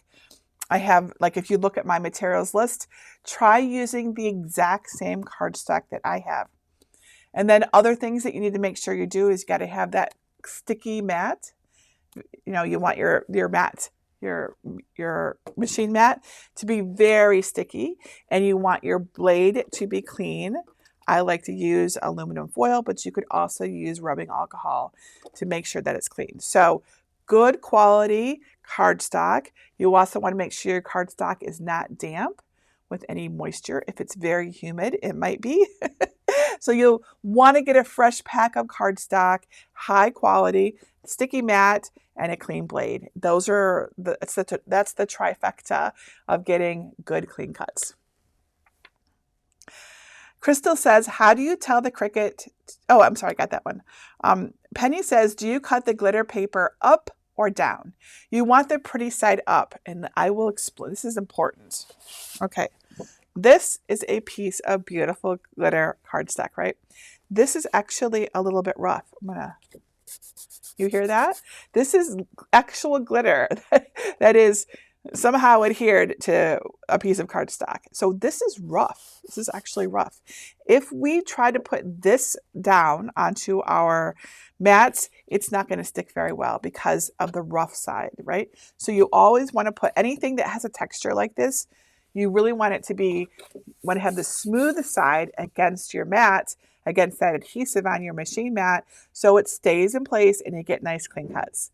So you always want that rougher side to be up whenever possible to get the best cuts. You don't ever want your material moving around even slightly on your mat. That's how we get issues with our cuts. All right. And I see there is a question about my shoes. What shoes am I wearing today? I don't know that I have a, okay, I guess I could stand over here. When we do our December videos, our Merry Maker Mingle videos, I will put on a shoe cam because I have lots of cute holiday shoes. But right now, I just have a pair of shoes I've worn before. Can you see? This is not two different pairs of shoes, by the way. These shoes come this way. They are one black, one red shoe. It's just the way they come. They have little hearts on them, and they're super cute and comfy. I've worn these before. You've probably seen them. I like them because I'm wearing my buffalo plaid dress. So that makes sense, right? All right. Thank you. I appreciate that. Yes. Merry Maker Mingle, by the way, is our event in December. So I will, I'll send you an email about it when we're ready to have you sign up for it. But it's essentially a virtual holiday countdown calendar where we share designs and tutorials, and we have prizes. And this year, Greg and I are going to do some unboxings of all sorts of interesting things in our live videos. So it'll be fun. Thank you for the kind words. I appreciate them. All right. I think that it looks like I got most of the questions. Remember, if I didn't get your question, go to the link you see here at the bottom of the screen, jennifermaker.com/cricketcrafters. Post your questions there, and we would be happy to help you out. So with our awesome community, we have so many wonderful people in there who are so very useful. Now, our next event is our Lunch and Learn with prizes. We're going to do our Lunch and Learn session first, and then afterwards, we'll do our prizes after our videos. The Lunch and Learn is coming up at the top of the hour. And then after our lunch, well, by the way, we will start a new stream after our Lunch and Learn and prizes. There'll be a little break. We'll go into a new YouTube video, just so that we're not, so that people can go watch the morning sessions, and we're not like going crazy with like a day-long stream. But in our afternoon sessions, we'll have our embroidery hoop ornaments. And you can learn all about those and look over the supply list at jennifermaker.com/523.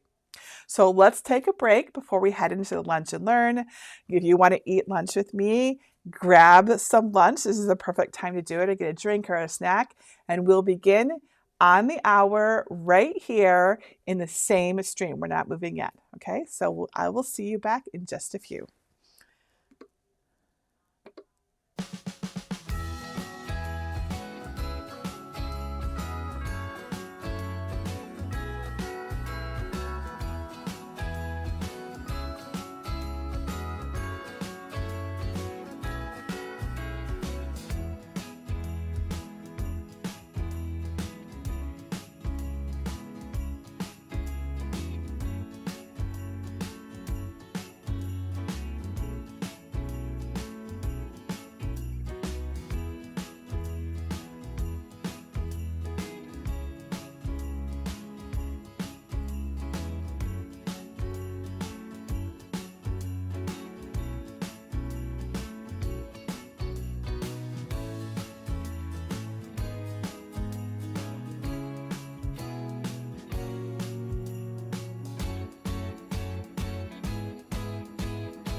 Welcome back to our Lunch and Learn. It's wonderful. Everyone's going to take a break and we're going to learn something awesome. So for our Lunch and Learn videos, I have asked our guest teachers some questions. Today's questions are about craft supplies and organizing, and you're going to love this. So it's not just me talking at you for our Lunch and Learn, but you're going to hear from our guest teachers who are experts at what they do, and they have some really amazing tips. So that video is pre-recorded. Sadly, they're not right here in the studio with me. That would be something, huh? I'd like to sit around and just chat. So I'm going to play that video, and then after that video, there's going to autoplay another video. This is the one that I alluded to last night if you were at our kickoff party. It is a video about me and my story and my dream box. The video was created by the makers of Create Room. Sorry, the makers of the Dream Box, their name is Create Room.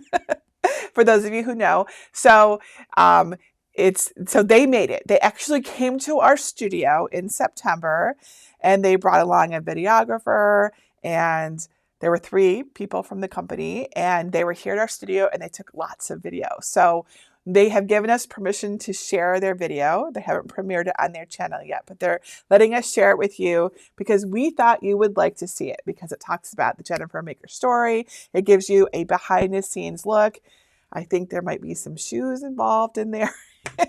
It's a really sweet video. They did a wonderful job, and I thought you might like it too. So you'll have to let me know after what you thought of it. Let me know in the chat. I'll be watching the chat while I eat my lunch with you. All right, so we're going to first do the Lunch and Learn, and then we're going to do the Dreambox video, and then I will come back and we will switch over to our afternoon live stream. I will share with you what that link is when we get to that point, and so that we can all go together. Okay? Sound good? And don't forget that we're giving away a dream box. So make sure that you have that you've got your free ticket or your VIP pass, and you have signed up for the giveaway. Those are the 2 things you need to do to be qualified to have your name drawn at random as a winner of the dream box. Well, not this one. This one behind me is mine, but the one that we're giving away, which they have generously donated. All right. Are you guys ready for the Lunch and Learn? I'm really excited for you to see these videos. You're going to love them. Hopefully I get the video right too. Okay, here we go. Hello everyone, and welcome to our Maker Academy Weekend Lunch and Learn. Today we're going to answer the question, how do you organize and store your tools and supplies to ensure they're easily accessible and in good shape when you want to use them? This is so important to being able to both feel motivated to start and to actually finish a project. I've posed this very question to our guest teachers this year, who are going to share their unique ways to organize and store their tools and supplies. Here's what they say. First question, how do you organize and store your tools and supplies to ensure they're easily accessible and in good shape, right? So not like messed up, when you want to use them. So what are your tips and tricks for organizing the things that are important to you so that they are there when you need them? Okay, in terms of organizing tools, first I have to say I'm one of those people who, I get an idea to make something and then I have to make it that moment. And that's one reason I have so many tools, because when I'm inspired, I just want to get it done. So that ends up, so I say all that because it means that I'm not really very organized. But I will tell you something my sister helped me with. They had this organizer in their kitchen. Wait, let me get it. I'll show you. And they had all their kitchen tools. Her husband is a really good cook and has lots of tools. And they ended up not liking the way it looked in their kitchen, and it pivots. And so she asked me if I wanted it. Well, I didn't really want it. But I said, yeah, sure, I'll try it. And then I put my tools in it, most importantly, the scissors, because when I'm crafting, I tend to walk around with my supplies and then I put them down somewhere and I lose my scissors. But now I always put them back in this little organizer and it helps me so much. And I've got, the little weeding tools and my paintbrushes and all my pens, and it really helps me. I was kind of shocked. And then the other thing I do is when I have a project, I actually use a Chewy box. And I keep all my stuff in it. So, because I make a lot of little houses, so I have all these little windows and doors, and they tend to get lost. So I keep them all in a box, and I keep the project together that way. And that's the project I'm actively working on. And then sometimes, like, you get interrupted. So you still have them all together, and you can kind of lay them down and stack them kind of like this. So that is one thing I do. But also, again, because I cut all these little tiny pieces, I make an envelope with the little, kind of expandable envelope. And I keep all the pieces, like when I'm done and I've got extra pieces, but I think I might want to make this again, I put them in the envelope, and I actually have a file cabinet of files like this. So, and that is for the house that I made for this event. So those are kind of my best organizational tips. Don't ask me about organizing paper. No, not my skill at all. Other people probably have good ideas for that, but yeah, I just stack it everywhere. How do I store and organize my projects? Labels, labels, labels, and more labels. I do everything by Roy G. Biv because I mostly work in color. So trying to put colors together, whether I'm scrapbooking or card making or home decor projects. So I do things by color, but I also label every single thing because even though you have it in like a clear plastic bin, you'll think, I'm going to know what that is. But then you don't because you have too many clear plastic bins. The only exception, obviously, is behind me. The dream box I use as a background for work, so I'm not allowed to have any labels on anything, but you can still see, oh, and there's my ribbon. Everything's done by color. Again, labels, labels, labels, labels, and more labels. All right, so as far as staying organized with my crafting tools and stuff, I love to use pegboards. So I'll use that for small items like my weeding tools and scissors and that kind of stuff. Pegboards that you can find like online and at IKEA. Mine is from IKEA and I love it because it has these little trays and things in it that you can set small items in, and it makes it very accessible, but keeps the clutter off your desk.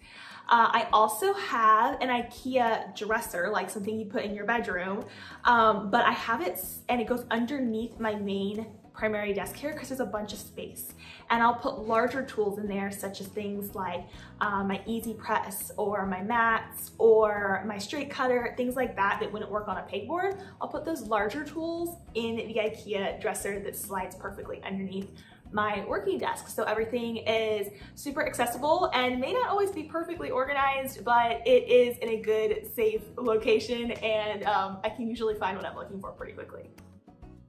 So I make a lot of small crafts. I like to make a lot of earrings and jewelry and keychains and those kind of items with my Cricut. So I have a lot of very small craft parts and pieces. So I like to use small storage boxes, ones that stack and have lids on them. And I like that they stack because I can put a lot of little storage containers on my shelves at once. And I put a little label on the outside, and I know where all of my jump rings are and all of my earring parts are.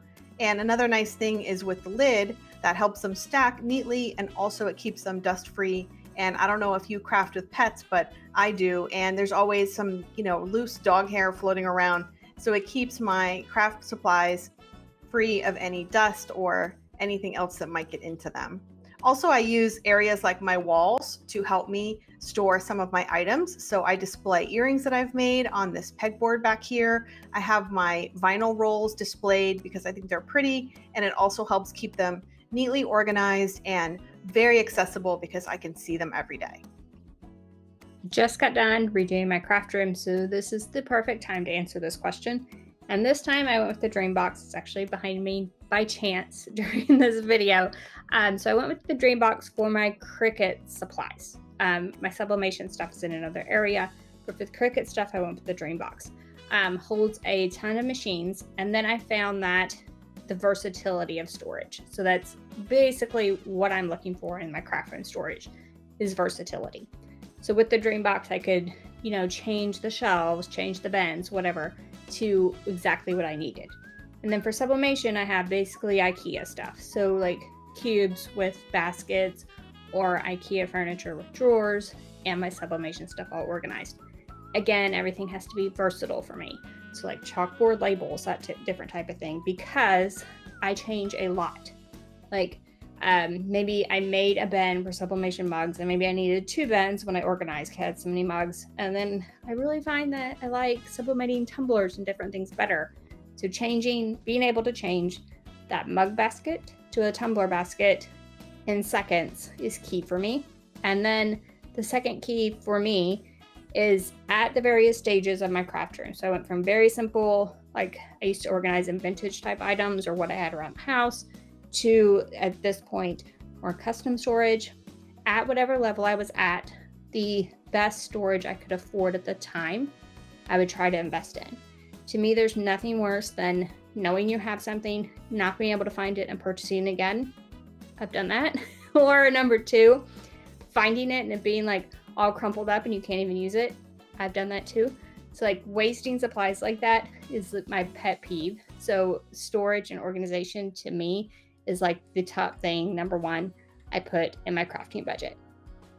So I have 2 answers to this question. The first is behind me. Storing craft supplies on a pegboard, I've done this for years, has always been a really great solution for me. This is not just decorative. I use pretty much everything on this pegboard. I feel like sometimes, we put a pegboard up because it's cute and we just put our rainbow stuff up there. But these are the scissors I use all the time. These are the pens I use all the time. I don't have those things elsewhere stored in my office. This is where they are stored.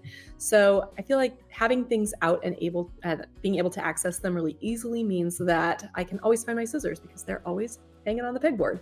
I can always find my ribbon because it's hanging on the pegboard.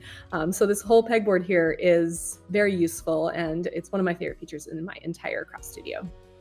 And then my second tip for craft supplies is to purge all the time. I'm constantly going through things and getting rid of things I don't need. I think when we just have so much stuff, we then end up having things that end up crushing other things or hiding other things, and then we can't find what we need. So I am a big proponent of keeping your stuff relatively organized and going through it very often. So I actually just went through my closet full of blanks the other day and I found 3 phone cases for the iPhone 6. I can't even tell you what year the iPhone 6 existed. So I definitely got rid of those because it's just taking up space in my craft room. And so you can go through everything that's not needed, everything, what you're going to use, right? You can look at something and be like, oh, this is so cool and I'd love to try it, but you know if you're going to use it or not. So definitely purge, recycle, donate, trash, whatever you need to do to get those things out of your office or your craft room or whatever space you're using, because that is the best way to be able to find what you actually need. Organization is actually really important for my craft space because I feel like if things aren't where they should be, then it's hard for me to work efficiently. So right behind me, you can see I've got my weeding tools, brayer tools, scrapers, scissors, all of that goes right there so that when I'm crafting, it's just right there so I can grab it.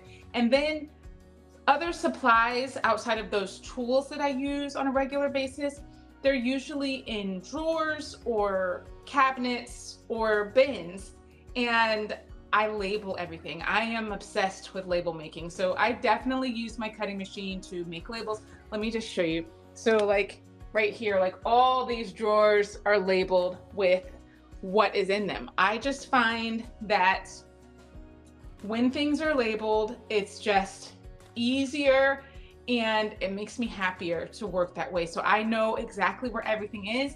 When I'm finished, I know exactly where everything goes so that I can clean up my work area and start on my next project.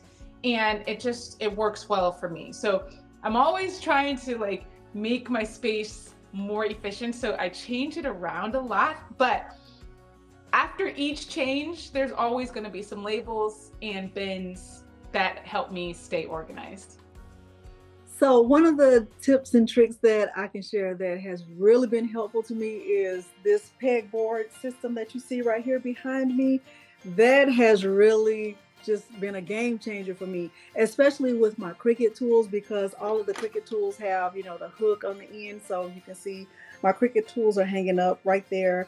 I also have a smaller pegboard system on the other side of my craft room that is above my DTF printer. In addition to that, I have an over-the-door vinyl roll holder, and that's where I keep all of my rolled vinyl. And the vinyl that I have in sheets, I have those in drawers that I purchased from Michael's. So those are my tips and tricks for, you know, storing materials and having them ready when I need them.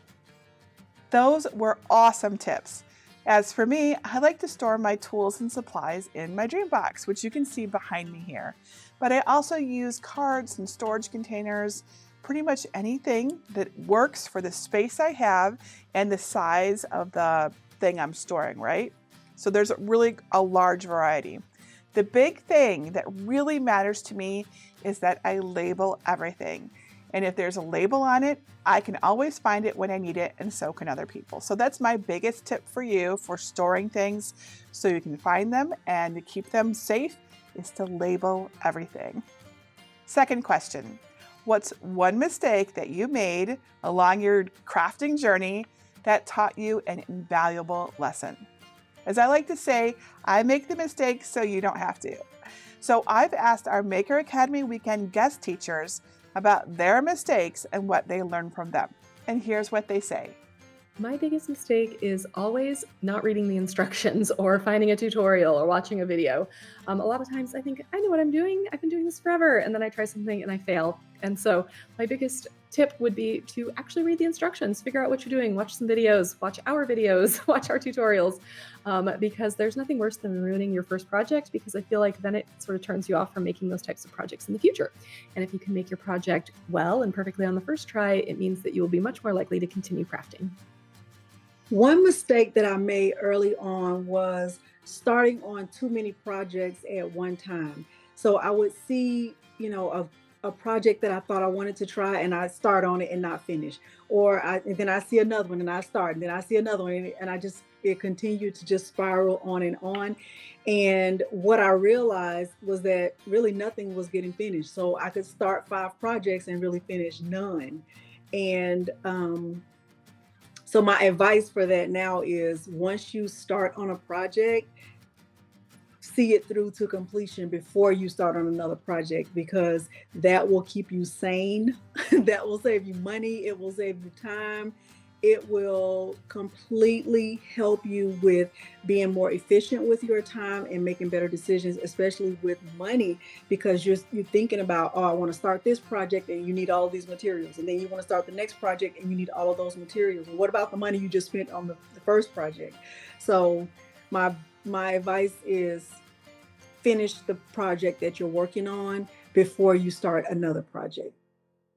Okay, so the one mistake I've made in my journey creatively would be measuring myself against other people. And I think a lot of crafters get caught up in this. So when you're making a project, maybe you're making a project that a lot of other people are making because you're at an online event or something like that. Your project isn't going to turn out just like somebody else's, and that's okay, because you're on your own journey.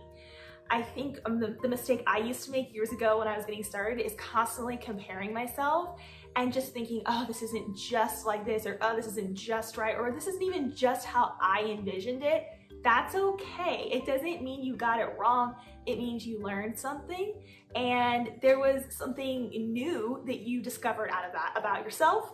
Maybe you discovered that you love what you did, but you don't love how it turned out, and so we're gonna try again. Or you discovered that you hate a certain type of project and you don't ever wanna do it again. So that's gold and that's knowledge, and you can use that to further your creative journey for yourself.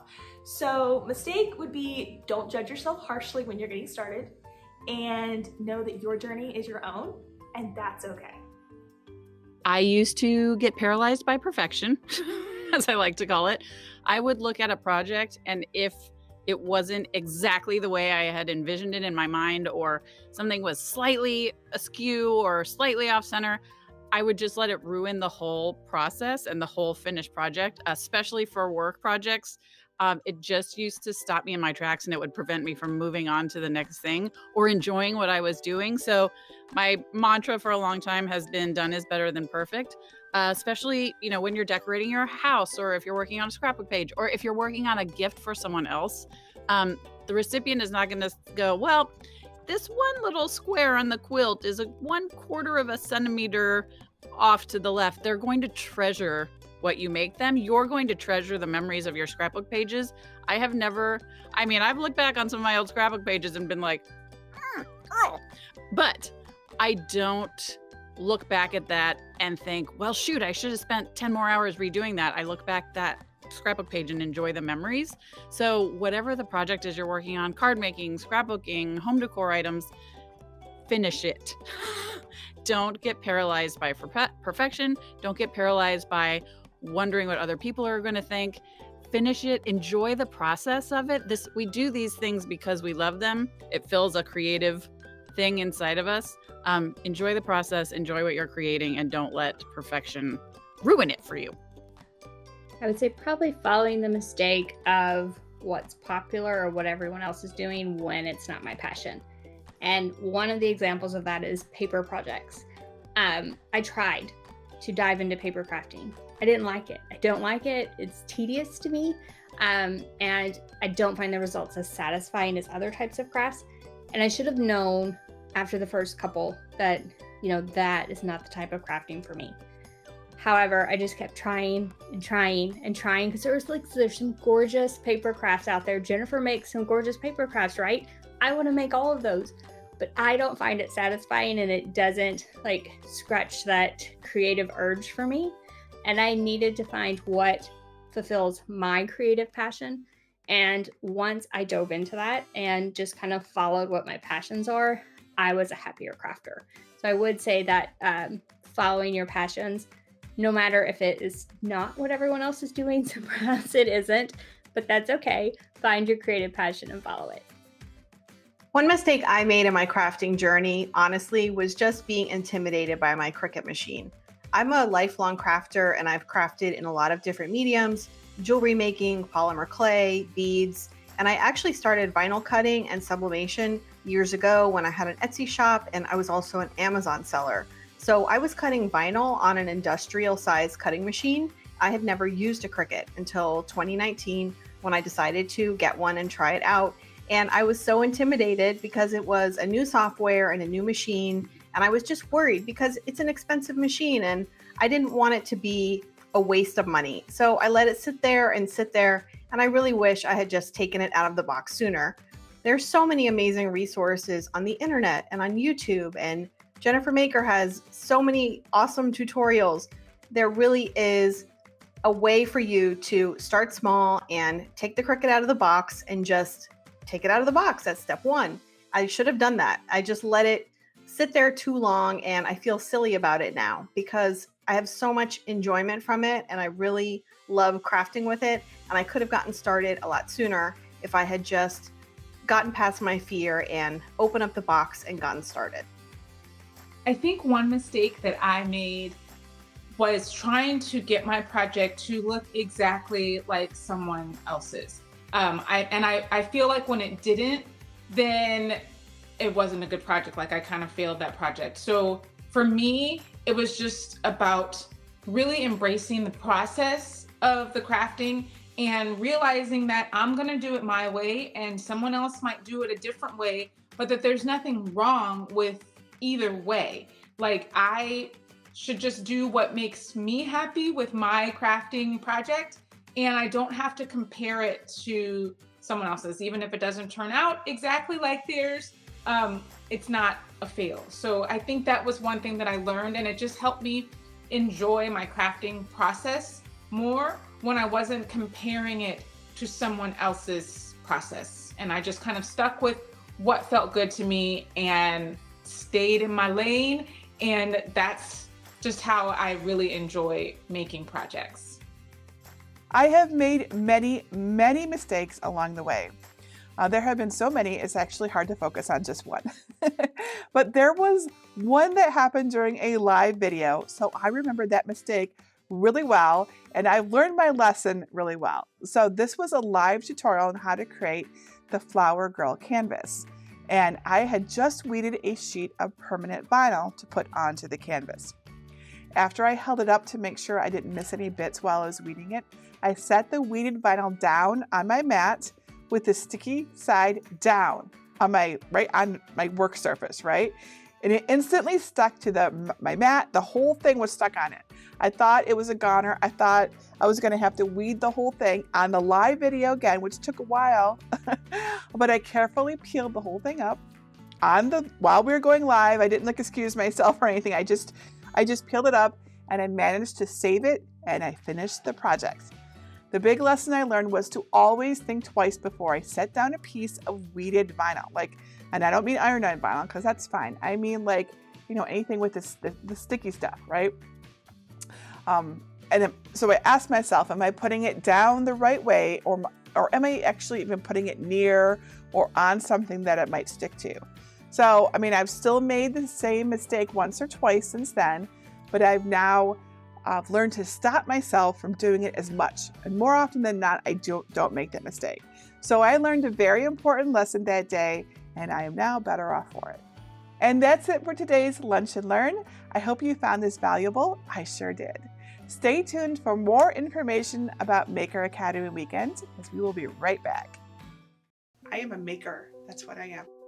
The thing that I get the most excited about is seeing that I've made a difference, and the way that I judge that I have done a good job is not by likes or views on my videos. It's actually by the photos that people share of their finished projects. When I see that they made all my paper flowers for their wedding, or they've created something for their nursery for their child, I feel like I'm making a difference in the world.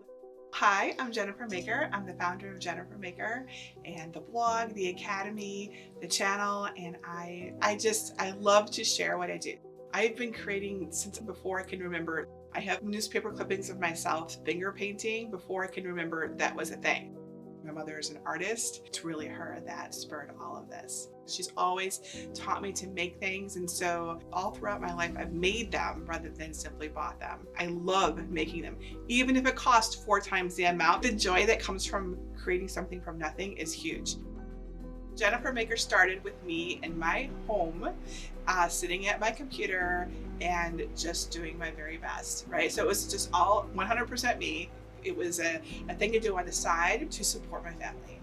When I went to make my first video, my very first role model was Mr. Rogers. I remember watching him as a child, and that's why I'm wearing a cardigan. That's why I have the sets that I do, is because I thought of him and how he did it, and I try to replicate that. I would say 6 months or a year in, I realized that this is something really special and really magical. It doesn't come along very often, the opportunity to teach other people and really make a difference. So we've continued to grow beyond that to really reach people and hopefully positively influence their lives and teach them awesome things. So we got the studio in 2019 because we were growing out of the space in our home. So I was doing all my videos and all my work from my craft room in our house, which used to be our family room. So it's not really that big. And I could be in there with my stuff, but pretty much no one else could be in there. So as we were making more and more videos, I needed Greg's help. I needed him to be in there and us for not to be crowded. We've doubled our space here, so it's over 5,000 square feet of space, of storage space, of crafting space, of video set space. It's really awesome. So Jennifer Maker is not just Jennifer Maker. I have many amazing people who are standing behind me and supporting me. I have Greg, first of all. Greg is my rock. Those times when I struggle and I find it really difficult, he's right there to help me focus and get back on track, and he's in charge of this whole studio, and he helps me film all of our videos. So without him, there is no Jennifer Maker.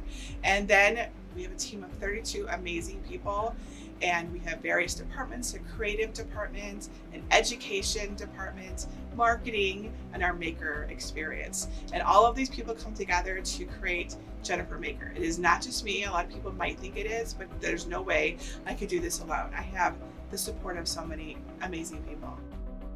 in a short span of time, going from working alone and having control of everything and the ability to impact everything at the way that I would normally do it, to cooperating with the team and doing this together. A day at the office is me answering questions on Facebook. I'm watching what everyone's doing, I'm planning, and most of the time I'm talking to my team about where, what our plans are, how we're doing on our goals and that sort of thing. So I come to the studio to record videos or to do live videos. So I saw the Dreambox in photos and videos, and I'm like, what are all those boxes? It looks so organized. I want to be that organized. And I'm like, oh wow, this is really cool, but I cannot afford this. This is more than I had at the time. I was very broke. I decided to start saving for it. So I was setting aside money, and I work a little extra, and I sort of earmark something for a project, right? So that's what we did. And then we were able to afford our first one roughly a year after we decided to get it. Before I could afford the Dreambox, I wasn't really doing a good job of storing things at eye level or arm's reach. So once I got the Dreambox, that solved that problem, and I was able to put so much more into one spot so that I could reach it. I have 4 Dreamboxes. I am very grateful for each one of them. The first one was actually Greg's Dreambox, and he uses it for storing his paints for his miniatures. After Greg got his Dreambox, I'm like, oh my gosh, it's so cool. I really, really want one. So our second Dreambox is actually in the other room. In many of my videos, you'll have seen it behind me. My third Dreambox was the one that I have in my house, in my craft room. So that's where I actually do crafting at. It's really a family Dreambox. In fact, my daughter, she uses my Dreambox. It's definitely our crafting hub. And then my fourth Dreambox is this one that you see right here. This is the Dreambox 2, no legs, which is really cool. I love the no legs. We just got this in June, and I use this one here in my live stream set. It's really used to store our project supplies, and we take them out when we're doing workshops and events and that sort of thing. So we're using it to organize our business's activities. There's actually so many things I love about it. I love the way it looks. It looks really, really cool. Okay, so there's certainly an aesthetic thing to it. I love that it allows me to organize things and put them away, and they're not just in a bunch of random boxes or whatever. When I have done other crafting projects, I would have a light on the table, but with the Dreambox 2 and its double lights with its crown, it's really, really nice. Like a lot of light. My lights are on a voice activated control. So let's give it a try. Hey Google, Dreambox off. I love how I can bring the doors, like I kind of angle them out when I'm crafting, and then I can just reach for all the things. Right? That is a big deal. I almost think of it as like a sort of craft cockpit, because it kind of brings everything within arm's reach, and I can just take what I need, and I'm kind of in my little zone. It's really cool. Before I move into a Dreambox, and I have done this several times now, I actually get all the things out that I want to put into my Dreambox, and I put them either like on the floor or on a table, and then I start organizing them. In fact, I actually use the map to like kind of draw out where I want, and I decide what I want at eye level, what I want in the center, what I want down below. Then I start moving things around too. So I've actually rearranged it a couple times. So I've had my bigger computer in there, I've had my laptop in there, and I really like the flexibility for it to meet my needs. The totes are clear, and you can choose to see all of your things inside them. I get overwhelmed if I see everything. So I create tote liners. You'll see them in almost all of my Dreamboxes. It makes me feel more neat and clean and organized. I have them on my blog for anyone who wants them free. I would recommend the Dreambox to anyone who needs to organize things in a small space. That is where it really, really, truly excels. I cannot emphasize that enough. And you don't need to be a crafter to use it. Obviously, many of us are crafters, but I have seen Dreamboxes used for homeschooling, seen nail artists use it. Greg doesn't consider himself.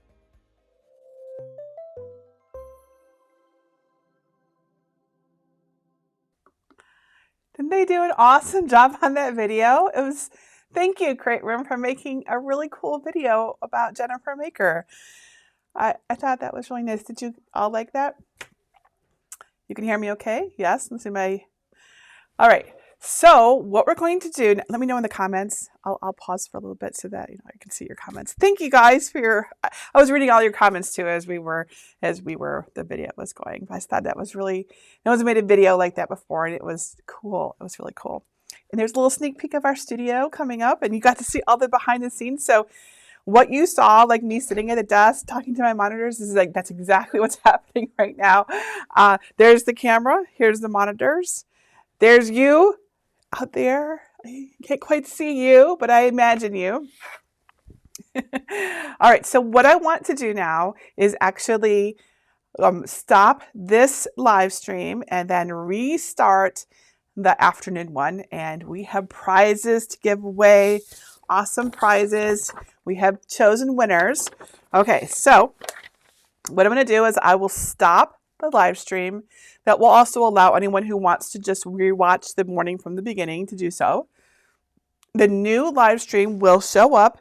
It'll actually, if you're on YouTube, it'll actually give you a little link to go to it. So it'll be very, very easy. But if you're not, if you're on Facebook or wherever, this link that I'm putting on the screen right now, Thursday, jennifermaker.com/Thursday afternoon, that will take you to the afternoon live stream. Okay, so just, it's linked around, if it's in your emails and stuff like that. If anything, if you're lost, and I'm going to update this page right now. Remember, you can go to our live stream page. That page will always lead you to the next video, right? It's at makeracademy.com/weekend-live, and this link up here will take you to it. So there's many ways. You can always find us again. All right, so I'm going to stop. And then it'll just take me like a minute to restart the new one. So just hop right on over there. Say hi again in the chat. I'm watching the chat. And we will give away our prizes. Okay. See you in a few minutes.